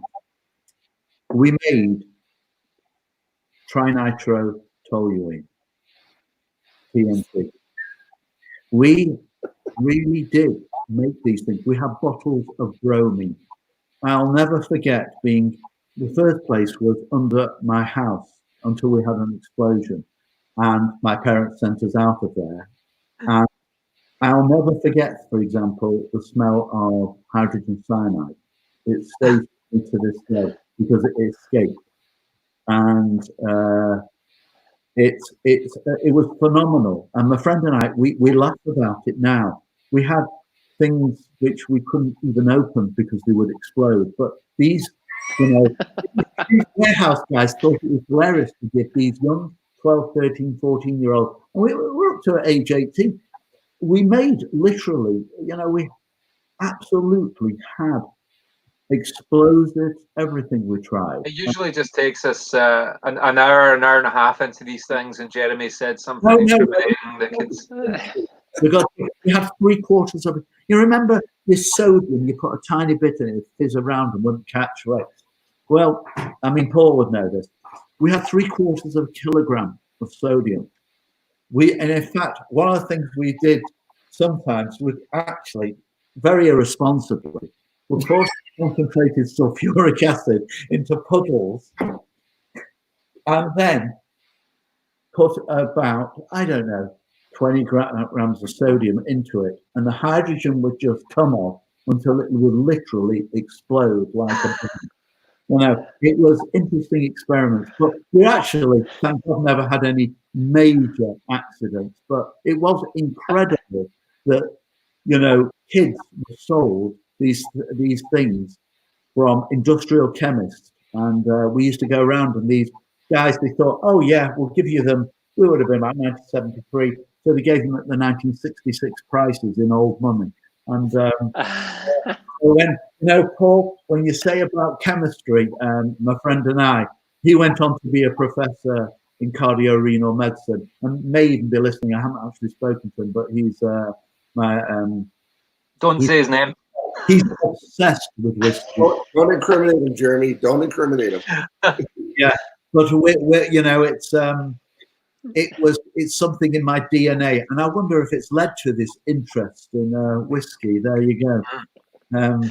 Well, listen, I just added a bit of water to that Fino sherry, and it has changed it considerably. It obviously has got less of a kick, but I'm getting more of a kind of millionaire shortbread. So it's a lot more caramelly. The dark chocolate's coming through more. It's changed it a fair bit. Very nice. With it's nice to hear somebody describing one of the bygone whiskies in such nice detail. I'm going to try and find a bottle of that now and revisit it myself because I know. Well, I'm running. I might need another one myself. Oh. I'm getting close to the end here. So I got a question for Andy. Andy, what's your favorite that you've had out of Isle of Arran? Oh, there are two which stand out for me. The first one is the 17-year-old of that series that you're looking at there. Your 18-year-old, the one prior to that, the 17-year-old. I don't know what it was about that release where the particular parcel of casks that were used for it just had this it really accentuated the waxy character in the whiskey. It was really nice, sort of that furniture polish, heather honey, loads of waxy mouthfeel, just an absolutely brilliant dram. So much character to it. I loved that. The second one, which I always go back to, is the 10-year-old cask strength version of the beer barley. So we did a number of distillations in 2004 with Orkney beer barley. And that was distilled under the watchful eye of our first distillery manager, Gordon Mitchell. And he distilled this barley, and there's a lot of, we've touched on the sort of cask influence thing, where does the flavour come from in whiskey? And when you taste that, this archaic strain of barley paired with bourbon barrels, which is really the best way to let a spirit character shine, certainly when you're Arran anyway with our house style. But when that spirit was paired with those casks to show a really basic, what is sort of a very fundamental and basic expression of whiskey, the difference in flavour from barley strain was absolutely undeniable. It smelled like drying hay bales and sort of honeydew melon and almost like a farmyard. It was really, I'd never smelled anything like that before. And yeah, I know I can remember that smell, like looking at somebody's face. It's really, really vivid for me. And yeah, for that reason, that's my other favourite, because it's so characteristic and it really showed how much influence even the smallest part of the process can make. Same as small wins whiskey, and if you pull one piece out and substitute it for another one, you'll make a difference somewhere to the end product. Yeah. What about yourself, Paul? What's your favourite Arran? Oh boy, I don't know. I love the 14. The 14, it seems to always be at the bottle shop, so we have it, and no one they don't like it. And I've had a couple. There you go. Yeah. I'm gonna have words with Andy about it, because I want to start a petition to bring back the 14. But I'll get to that in a second. Yeah, I like the 14. It's still here in stock, and it's like $70 Canadian, so it's not overly expensive.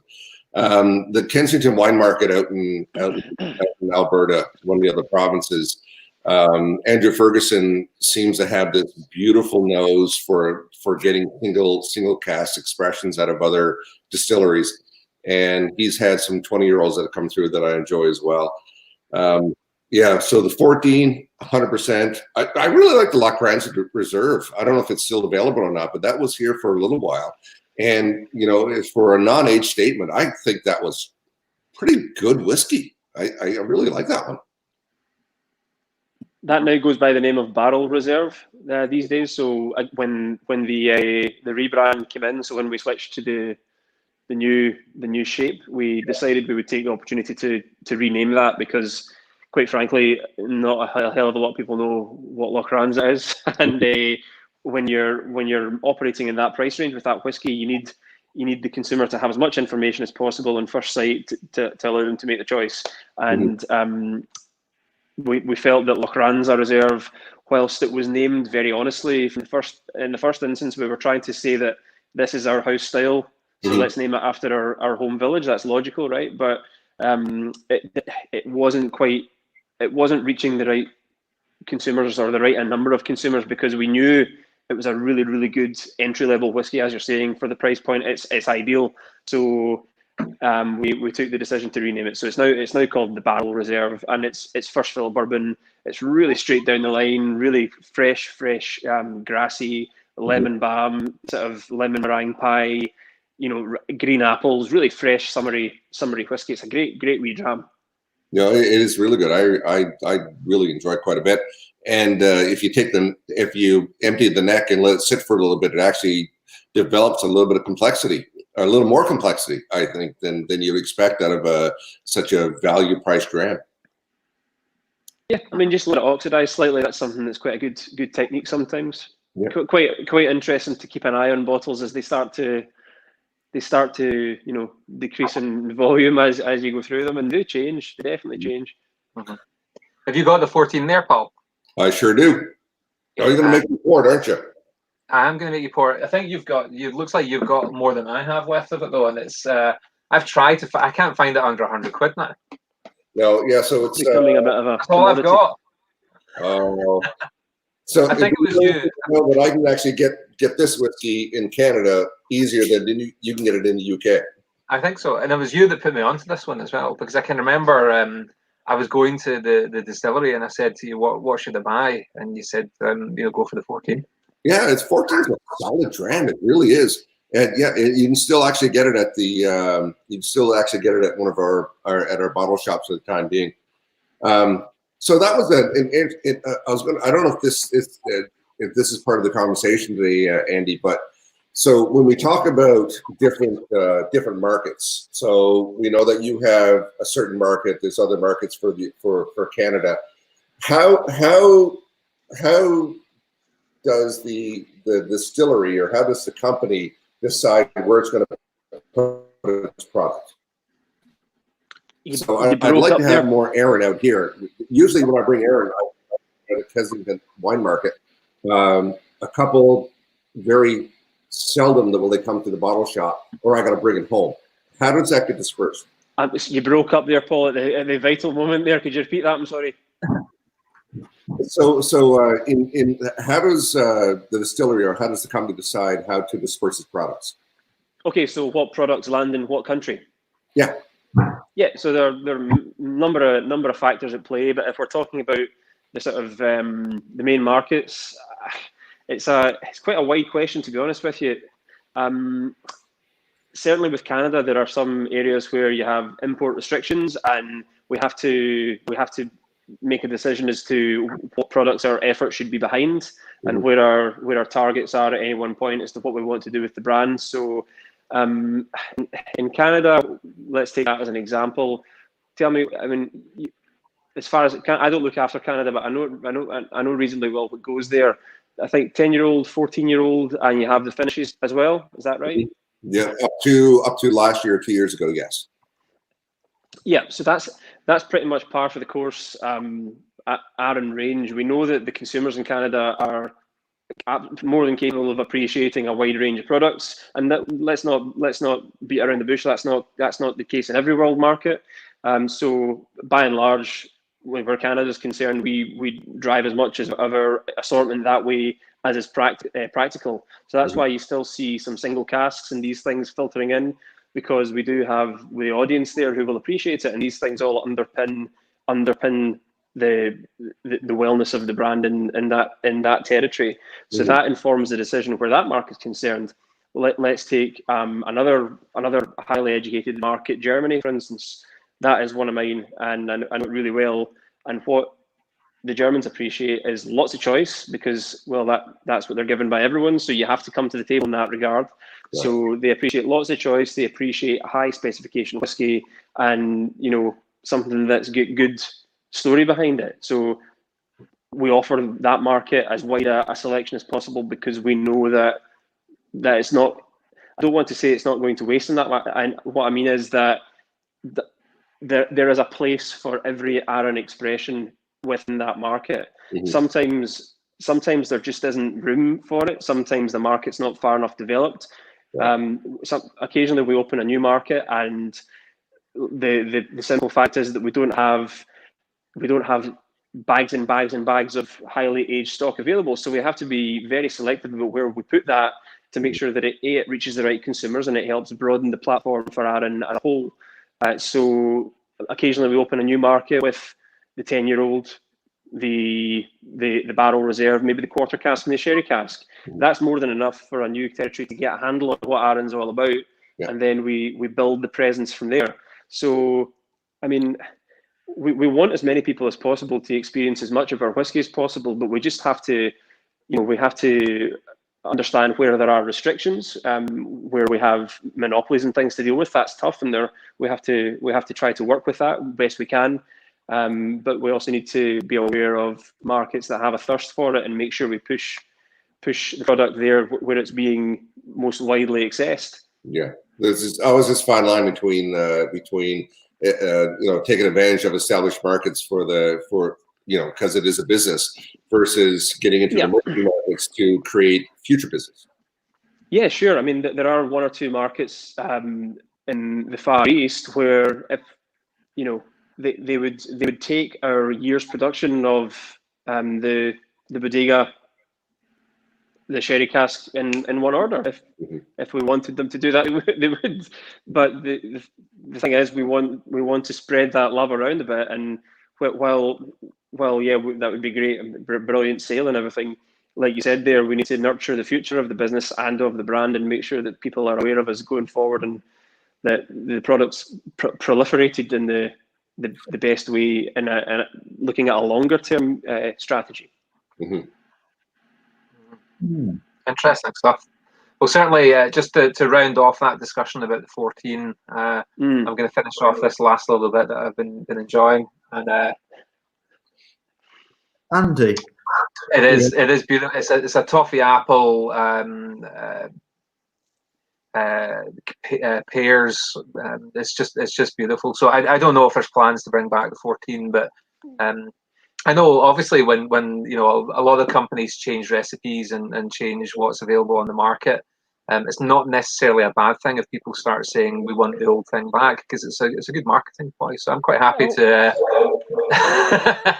Well, I contribute to that all day long, because I love it as well. I wish we were still producing it, but again, that with our company, we try not to shy away from the truth if it's staring us in the face, and that 14-year-old was everybody's favorite dram. Everybody loves the 14-year-old, but the truth of the matter is that being an independent company and still relatively young by all things considered, at 25 years old, we're still young, right? But at some stage, we were not quite so buoyant cash-wise as we are these days, and the production is the first thing to cease when you're trying to balance the books. And at a certain point, we did have to lay off a little bit. 2002, 2003 were very, very dry years at Arran. We barely made any whiskey. So a couple of years ago, we had a decision to make as to the future of the 14-year-old. And we either were going to overage something and bottle it as 14-year-old, or wait a couple of years and bottle it as its rightful age of 18. And you don't have to be a genius business person to know which is the right choice there. And at some stage, we all have the same soft spot for the 14-year-old as you all do. So the plan is at some point in the future to bring it back, but the stock isn't there at the moment. But when it is, then we'll find a way to reintroduce it. But at the moment, the core range comprises 10-year-old, the quarter cask, and Jeremy's bodega or sherry cask that he has there. And these are the ones that we're using to give an impression. Answer. That was a fantastic answer, and you've convinced me, because I haven't tried the one Jeremy had tonight, and I haven't tried the quarter cask. So I will remove the purple clothing, and I will. Not right now. Just keep it on for now, please. Not that kind of show. You know what? Hey, Jeremy, how you doing? Oh well, I'm going to tell you something a little bit now. Before I go to my pièce de résistance, which we're going to keep to the end, I've actually poured another dram of this out. Oh, good man. And the reason is because I actually looked at their website. I thought I had before. And I actually often do this, is I pair up a whiskey with dark chocolate. And I know that Arran do that as one of their tours, don't they? And I have no idea what chocolate. I mean, I'm a great lover of chili chocolate, but I've actually gone for something a bit different here. I've gone for a Lindt Mint Intense, and I think that's something that, mixing fine whiskey with a chocolate. And I just thought to myself, as we're sat here, you know what? This is all about chocolate notes. This Arran Bodega, and I thought, you know what? I'm going to give it a try right now.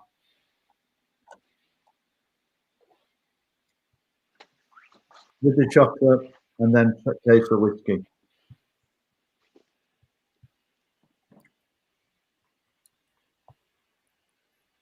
Quite incredible, actually.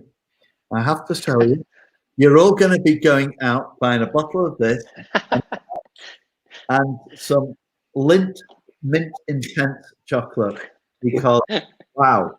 And I didn't. It's not like something I prepared earlier in one of these cookery shows. It's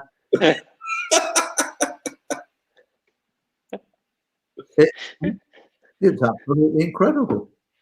What's changed about the profile then? Is it, well, are you getting more from the chocolate or more from the whiskey? What's happening?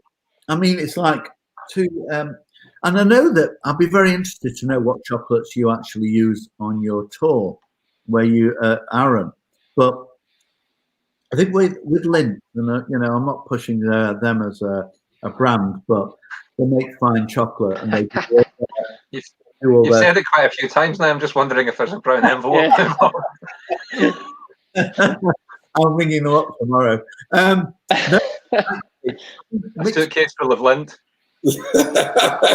with whiskey, definitely dark chocolate.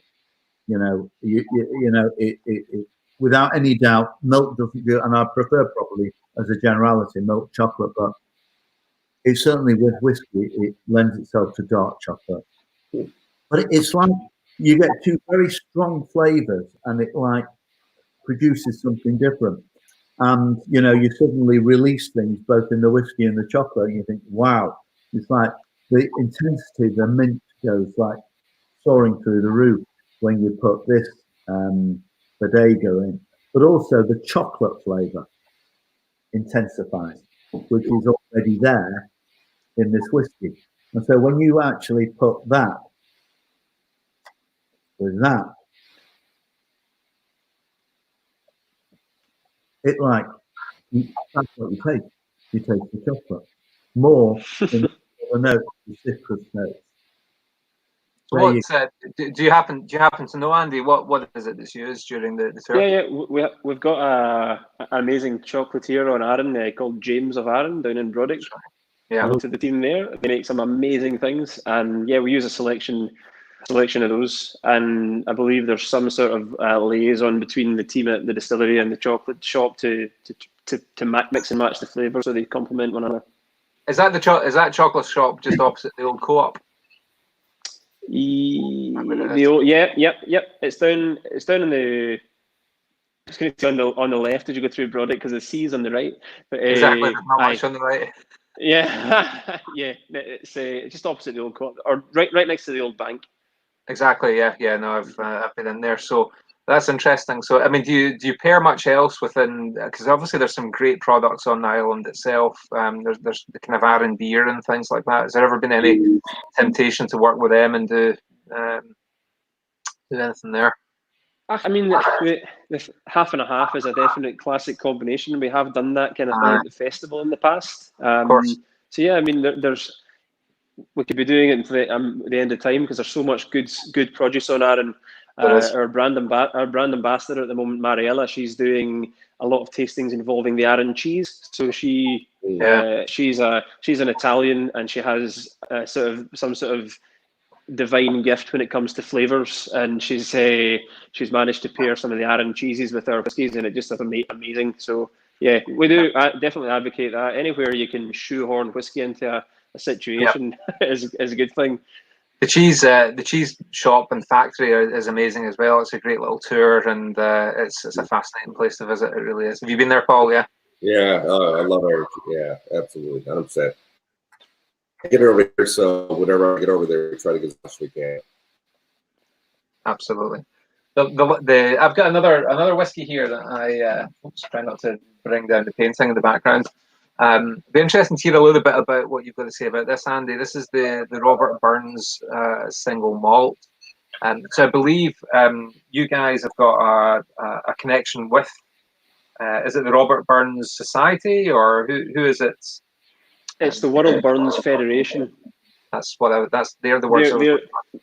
That's the body who looks after Robert Burns' kind of legacy, really. And in the early days, Arran have had a Robert Burns product since the company began. Really started off as a blend that we contracted out, and that's one of the products we were selling in the early days of the company.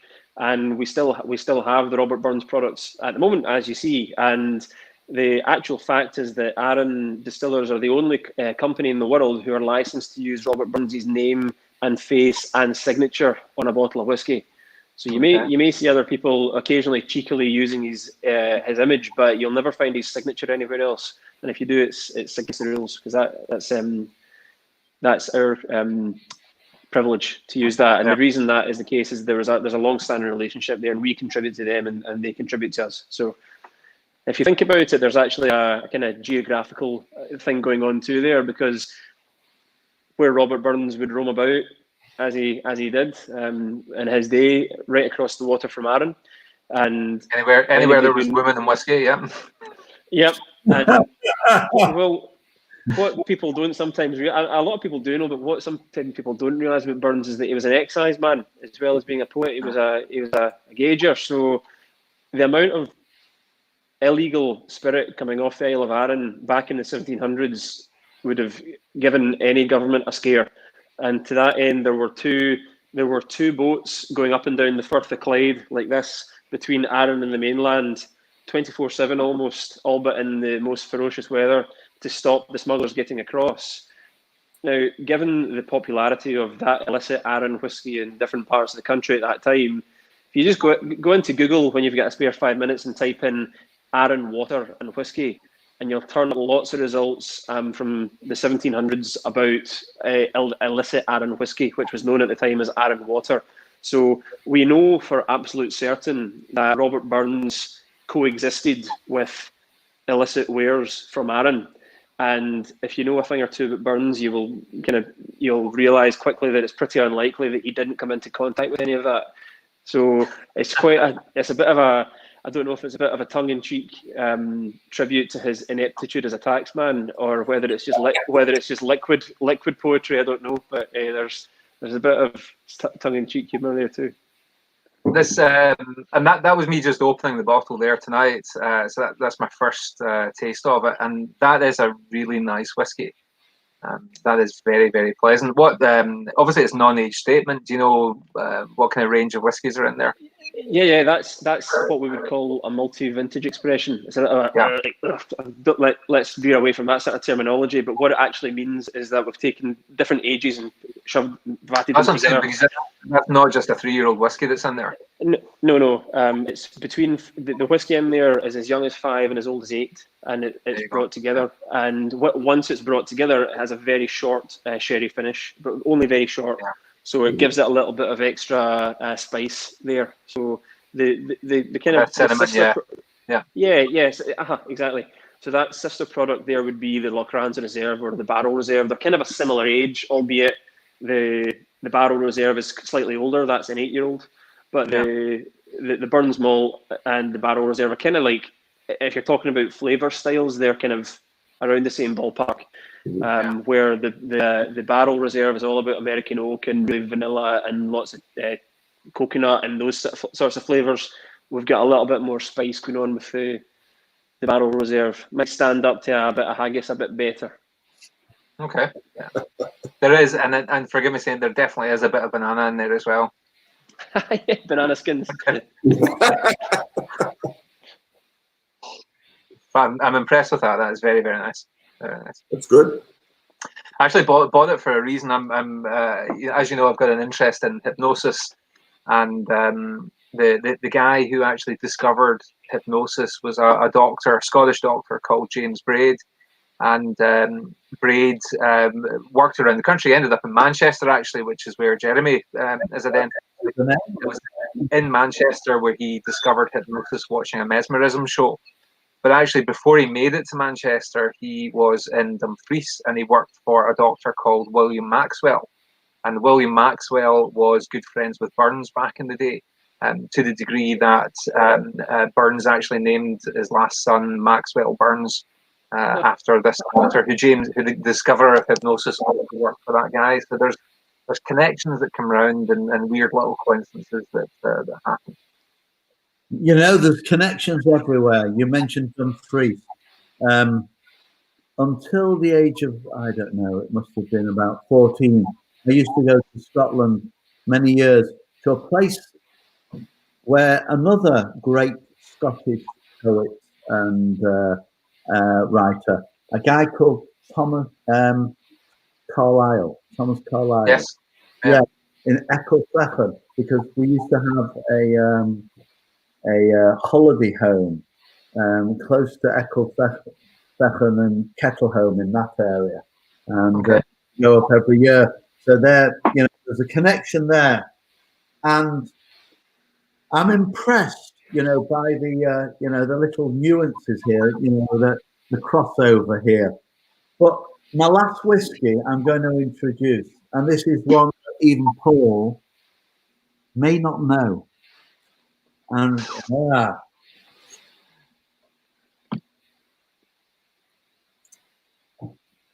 You got me stumped, Jeremy. this is it's actually the Glenfine Distillery Company, and I actually did a little research. But Glenfine was a long time ago defunct distillery from 1830s or whatever, and this is a whiskey from the 70s and 80s that I actually found at the back of one of my cupboards. And it was actually given to me as a present. I think in the first year I opened my practice in '89. Okay. And it hasn't even got a cork on it. It's a blended malt, and I haven't had it in years. And I thought, you know, with Arran being a little bit of a nouveau malt, I'll go with one of the old boys. It's 43% Old Glencrinan, and I have no idea what it's going to be like because I haven't tasted it in years and years.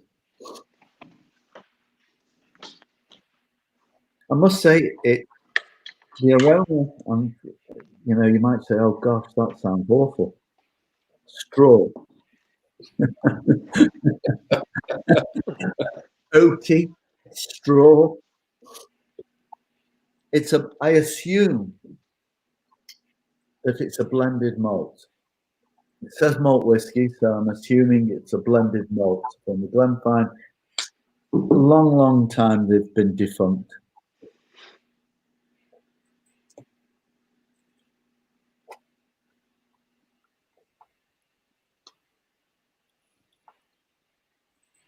Actually, quite surprisingly. Oaky. I don't believe. You look at the colour of it and you think, oh gosh, that looks like first fill sherry. But call me a little bit cynical. Maybe there's some caramel in there. I don't know. Maybe there isn't. You see, I think I'm interested. There's a question for you, Andy. Do you ever add caramel to any Arran whiskey? I've never answered that. No, that's a very easy question. It's a short question. It's got 2 letters in the answer, and it's no. No, because whiskies I've come across like Bettercan and everything where there's questions asked about the colour and the whiskey, but maybe this is actually sherry cask. But I must admit, there's quite a few bourbon type notes in there when you actually taste this. Old Glencrinan. There's another question for you, Andy. whiskies that are left in the bottle, how do they change over a period of time? You're talking about OBE, old bottle effect. I don't know. There's maybe two questions there. So I've got some. You remember the debacle about Cardew, that it was a single malt, and then for a time it went pure malt. And mistakenly, I actually bought a load of the original single malt, a few bottles of the original single malt. And actually now I've subsequently found if you had the pure malt, it would be even better and worth a lot more money than I've got of the original single malt Cardew, because they eventually resurrected that. If you're talking about what happens when a whiskey has had a big dent taken out of it, like my 18-year-old, so there's... So what it boils down to is volatility and volatile compounds. So when you have any alcohol, there's different volatile compounds in it which give you different flavors, different molecular weights of different compounds have different smells and flavors. That's part of what goes on with the distiller's art, is when to make those cut points is based on which volatile compounds are evaporating at any one time, and that continues to happen even when you've taken a big bite out of a bottle like this. So the space that you have in there is allowing evaporation, and that's why when you take it to its most basic level, you pour a dram. We were discussing earlier, when you smell it straight away, you'll get a different smell than you do 5 or 10 minutes later, because of the different molecular weights that exist within the liquid. So the top notes, the middle notes, and the base notes are what they're called, and what you smell initially is the top note, and those fly away because they're sort of the molecular weight is lighter. The esters are the fruity flavor, the fruity smells, which are the lightest, which hang around, which fly off quickest. The phenols are the heavier of the family, which is why if you smell a glass of smoky, say you pour a Lagavulin or something, at its best in the moment you've got lots of fruit mingling with smoke. If you smell the same glass in the morning, it's just smoky. So I suppose that kind of goes some way to answering the question. If I was to leave this like this, not that it has any chance of survival really, but if I was to leave that way, the contents would alter. And actually, gin is the world's worst for that, because the compounds in that are so volatile that unless you neck the bottle pretty quick, then you're really onto a loser with keeping any character left in it. As much as gins have any defining character anyway, whatever is there will be gone if you leave a half a bottle of gin for too long. And with the same is true of whiskey, but it just happens in a less pronounced manner. So yeah, it's not, if say for instance you have a bottle of whiskey and you're really fond of it and you don't want to see it off because you think I'll enjoy a dram of that later, I'll save it. The best thing you could do is decant it into a wee one, into a small bottle, because then you preserve, you put it in a time capsule. Then I've got no intention whatsoever of hanging on to this, so I'll just leave it as is. But if I had something special, then I would put it in a small bottle so I didn't get any evaporation in the bottle. It's a good idea, actually. I talked about this recently. There was it was a Chivas Regal that I had, and because it's in a ceramic flagon, you can't actually see how much you've got left, and I left it sitting for far too long. A Royal Salute. Eventually poured it and realised I only had 1 dram left, and I'd left it for a few years, and it was awful. And that was entirely because I didn't know how much was left. Yeah. And the other thing is when you start talking about the reduced amount in the bottle. So I got this 20-year-old, and so my rule of thumb is once you hit a quarter empty, unless you inject noble gas into this, it's going to change a little bit more. The other problem is, what people realize is that the UV damage has a huge effect.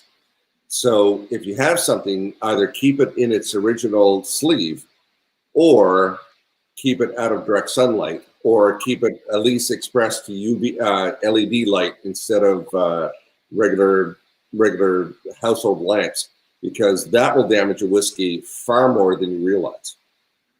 That's an interesting one. I must admit, I'm actually quite impressed with this Glencrinan, which actually was given to me by something that probably we're not going to see of very much more, a dental technician. You know, they kind of, I feel there's, we're here at COVID-19, and, you know, I'll raise a glass to my dental technician friends, because we're all what they are dependent on us, but it's going to be so long, you know, if, you know, the protocols that are coming out and just been released by our Scottish friends and saying that you can't even pick up a handpiece to the end of July, and you're thinking to yourself, does that mean the first crown I'm going to prepare maybe August, latter part of August or something? And it frightens me, because there are people who have had their income stream cut off because of COVID. And in fact, just before it came on air, there was, I write, as you can imagine, a lot on Facebook on dentist groups, and I have my own personal opinions. And one of these, I suppose, nouveau, it's like a nouveau whiskey, but nouveau private groups, and, you know, basically saying, well, it doesn't matter what you think, it's going to be decided upon. And this person's the quite influential in one of these new private groups. And to be honest, you know, and you're a private practitioner, Mike, in that it really dependent on what our government basically says, and their spokesperson, the Scottish Dental CDO or the English CDO, and for Andy who doesn't know, they're their chief dental officers. They'll define the marketplace about what standards are set, and it's a bit like whiskey, like one whiskey company, Andy, saying that this is the level we are set at, and you all have to match it. Well, in dentistry, we have to match or better what the standards that are set by your chief dental officer. And, you know, with whiskey, it's nice. We can enjoy it. And as I say, sometimes you get a surprise. Like when I first opened this, I had no interest in whiskey. Okay, I probably handed it out more. And it's only that I found it at the end of the back of the cupboard. And I think, you know, it's actually even a line for evaporation. And Paul said to me, it's changed character. It's palatable.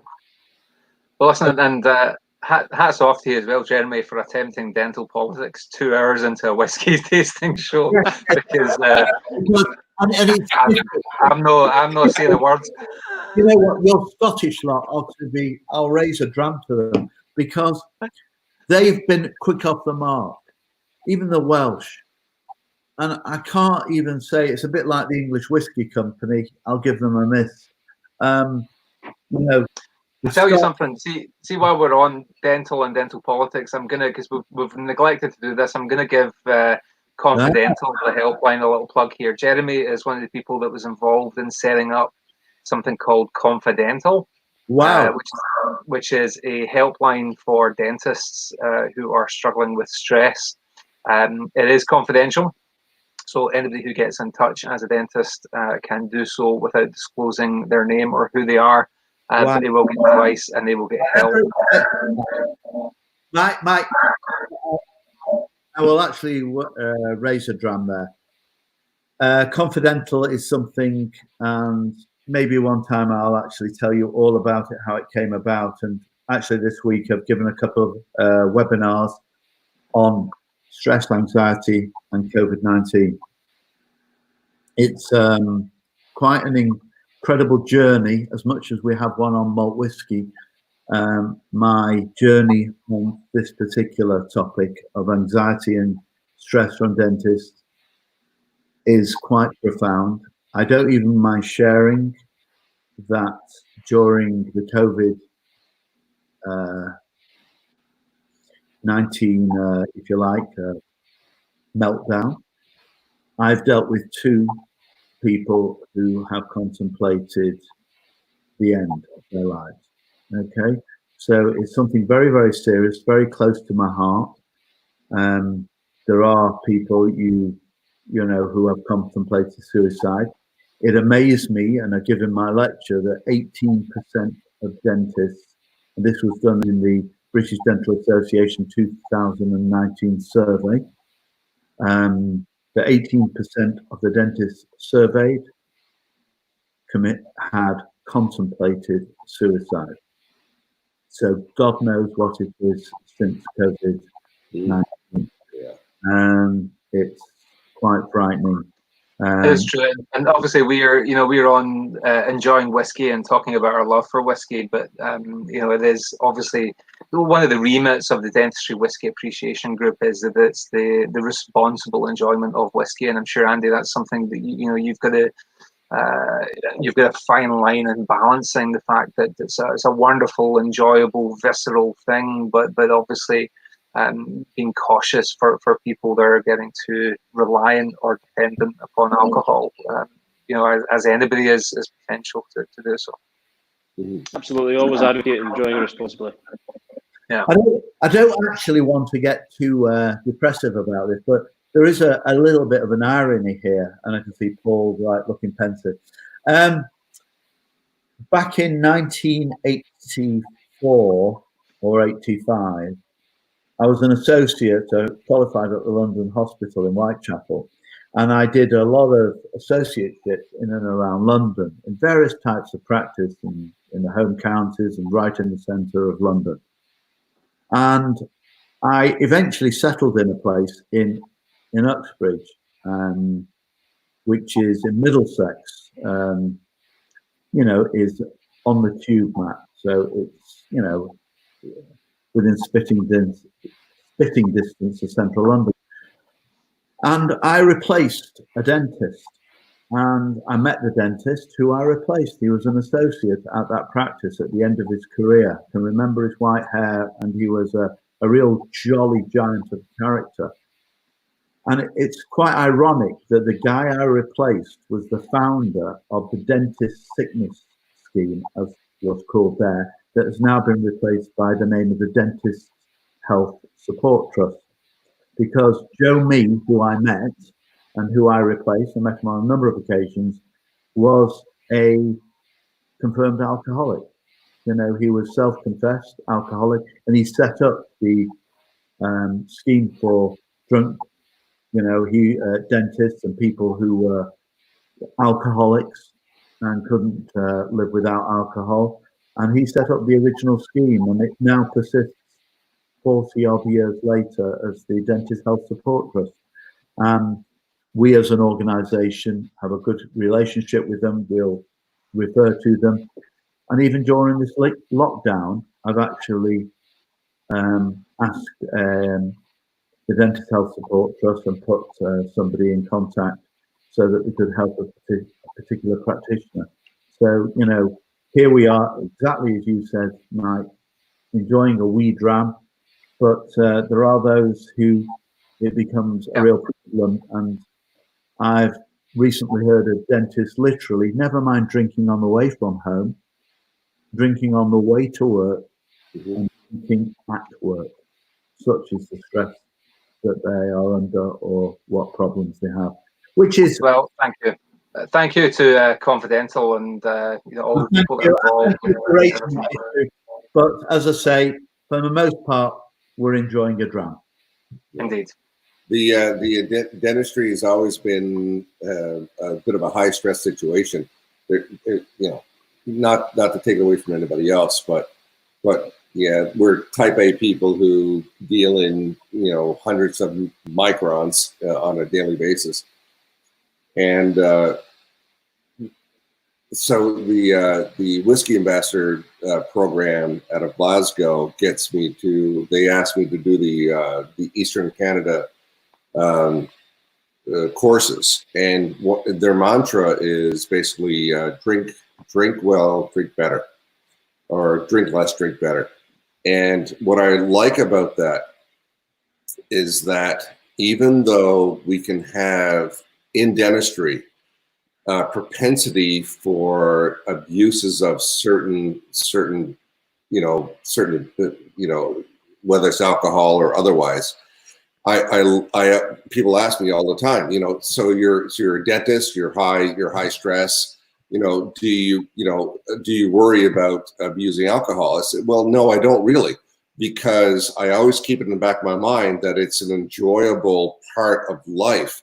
And what I like to do is I like to explore whiskey on different levels, whether it's a taste level or an aromatic level or an emotional level. And I do drink less, but I like to drink better. So, going back to Andy and the Isle of Arran, I love using the Isle of Arran Distillery as an example, because I drink less, but I drink better. And Arran whiskey is really better whiskey than a lot of whiskey you can get. So, when you sit down and you pour a 14-year-old or a 10-year-old or a sherry cask or an Amarone or an 18-year-old, it doesn't matter. The different levels of that whiskey that you're enjoying has so many experiences and so many levels of exploration that it really, you don't talk about the gross amount of whiskey that you're drinking, but the dram that you're experiencing at the time. Yeah, I think when we're doing these things, and certainly my job involves doing tastings, I do a lot of them, and when all these types of events that are becoming more and more commonplace, like, what we should be encouraging is the enjoyment of, the flavors. This is about encouraging the correct relationship with whiskey.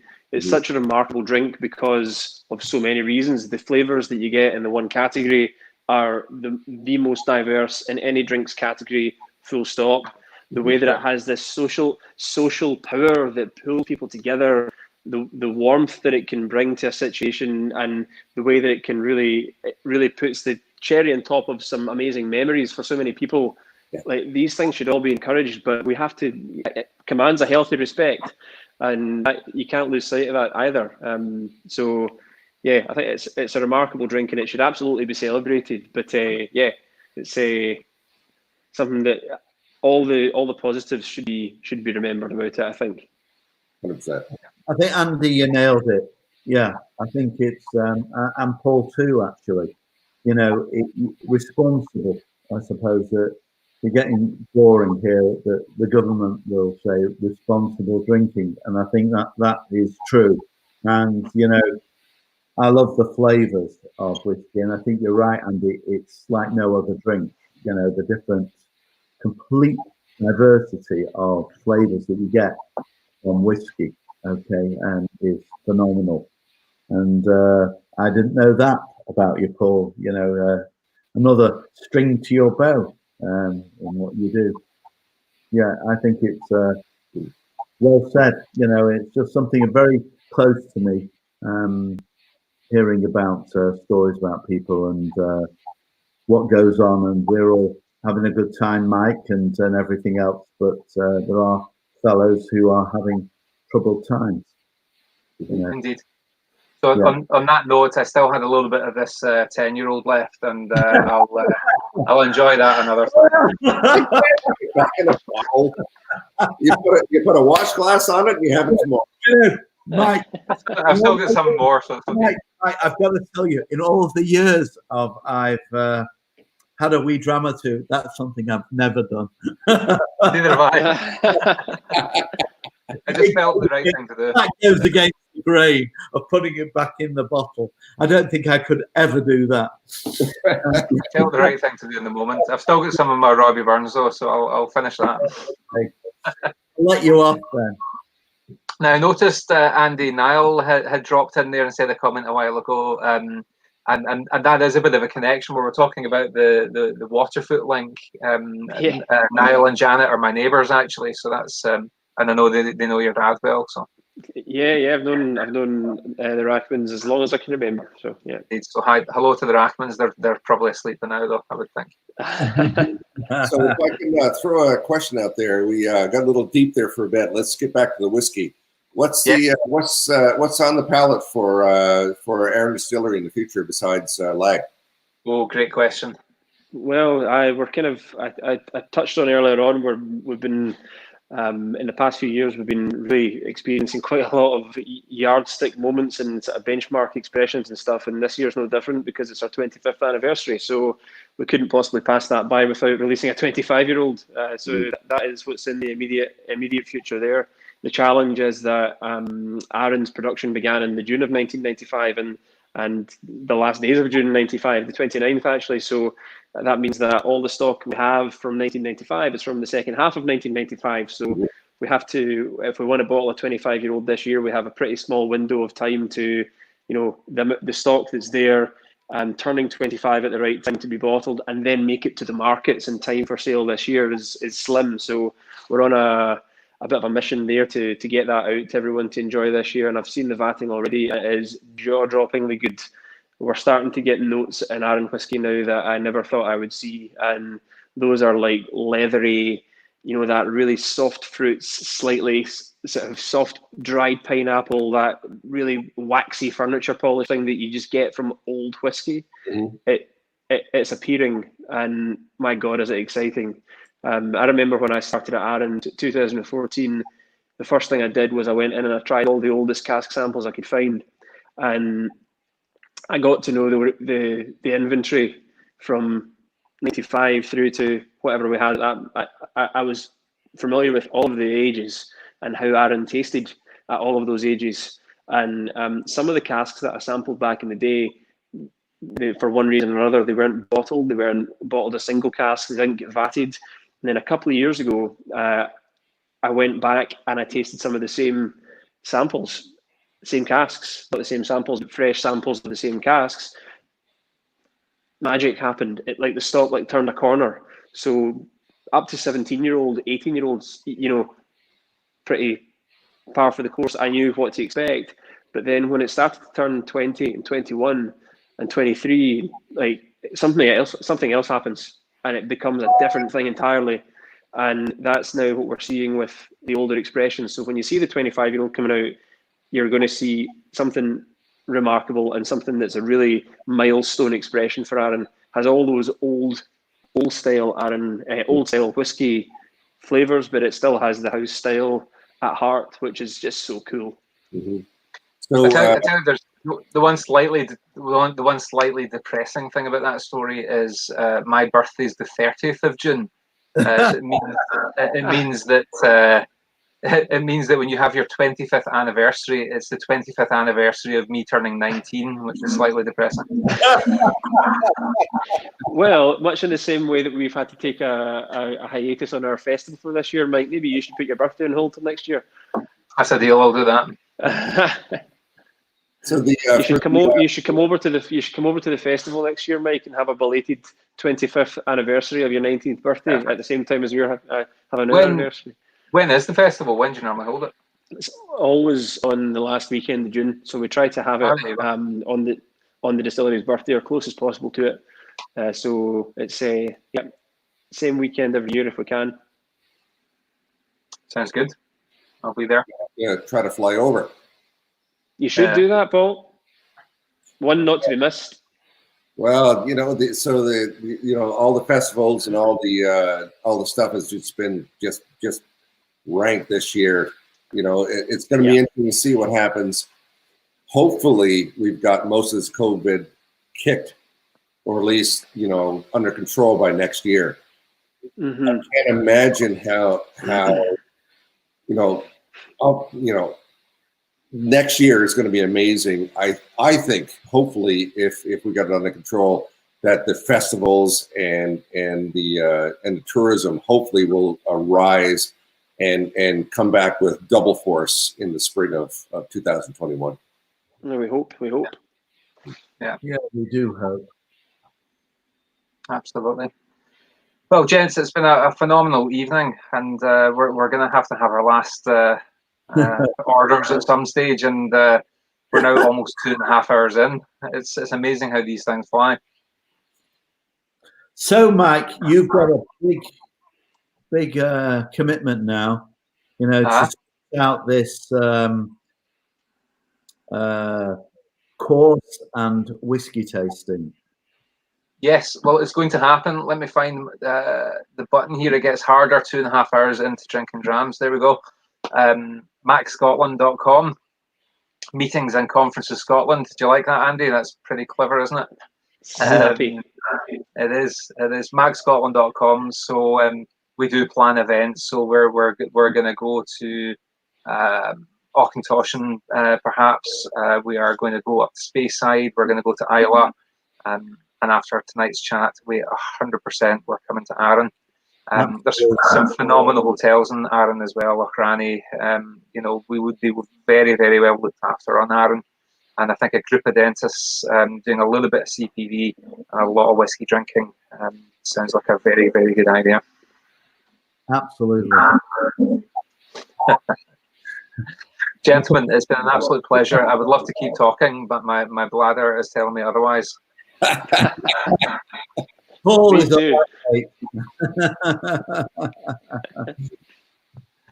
Andy, thank you so much for joining us. That has been insightful. It has been a pleasure. It's been fun. It's been a real privilege having you on, and you know, a fellow water footer. What can I say?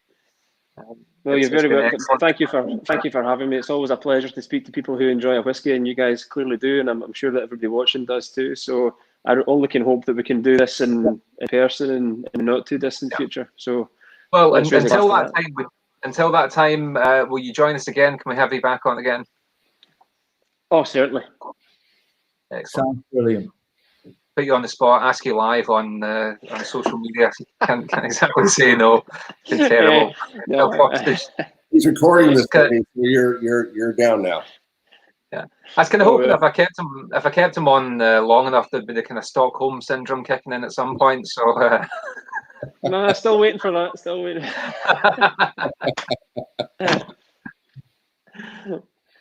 Gentlemen, thank you, and have a good rest of the week. That was a good Sunday night. That's a good way to start the week, and it's a pleasure seeing you all. Thank you all very much. It's fortunate. Say again, Jeremy? It's a bank holiday in England tomorrow. It is here too. Yes, indeed. Oh, well, should we stay on for another hour? I'm sure I can find some. Probably could be. But anyway, this time, thank you to Andy particularly. It's been a revelation, and I hope to meet you in person at the Isle of Arran. Likewise. At both distilleries. Well, let me know when you're coming, Mike, and I'll try and be there. Oh no, definitely. Well, as I say, we've got a strong, you know, Paul, I know as well. We've got a strong emotional connection to the island as well. Where the whiskey is phenomenal, and the new distillery and our you know, our casks are exciting. The whole thing is phenomenal. So it's a relationship we're keen to kind of keep building. But until then, we're going to put the corks back in the bottles, and we're going to put the bottles back in the shelves. Thank you. I don't know what time it is in Nova Scotia. Paul's just getting started, I think. Thank you. Gents, good night, and thank you very much. Ciao. Cheers. Until next time, Slanjavar. Bye-bye. Slanjavar. Good night. Good night.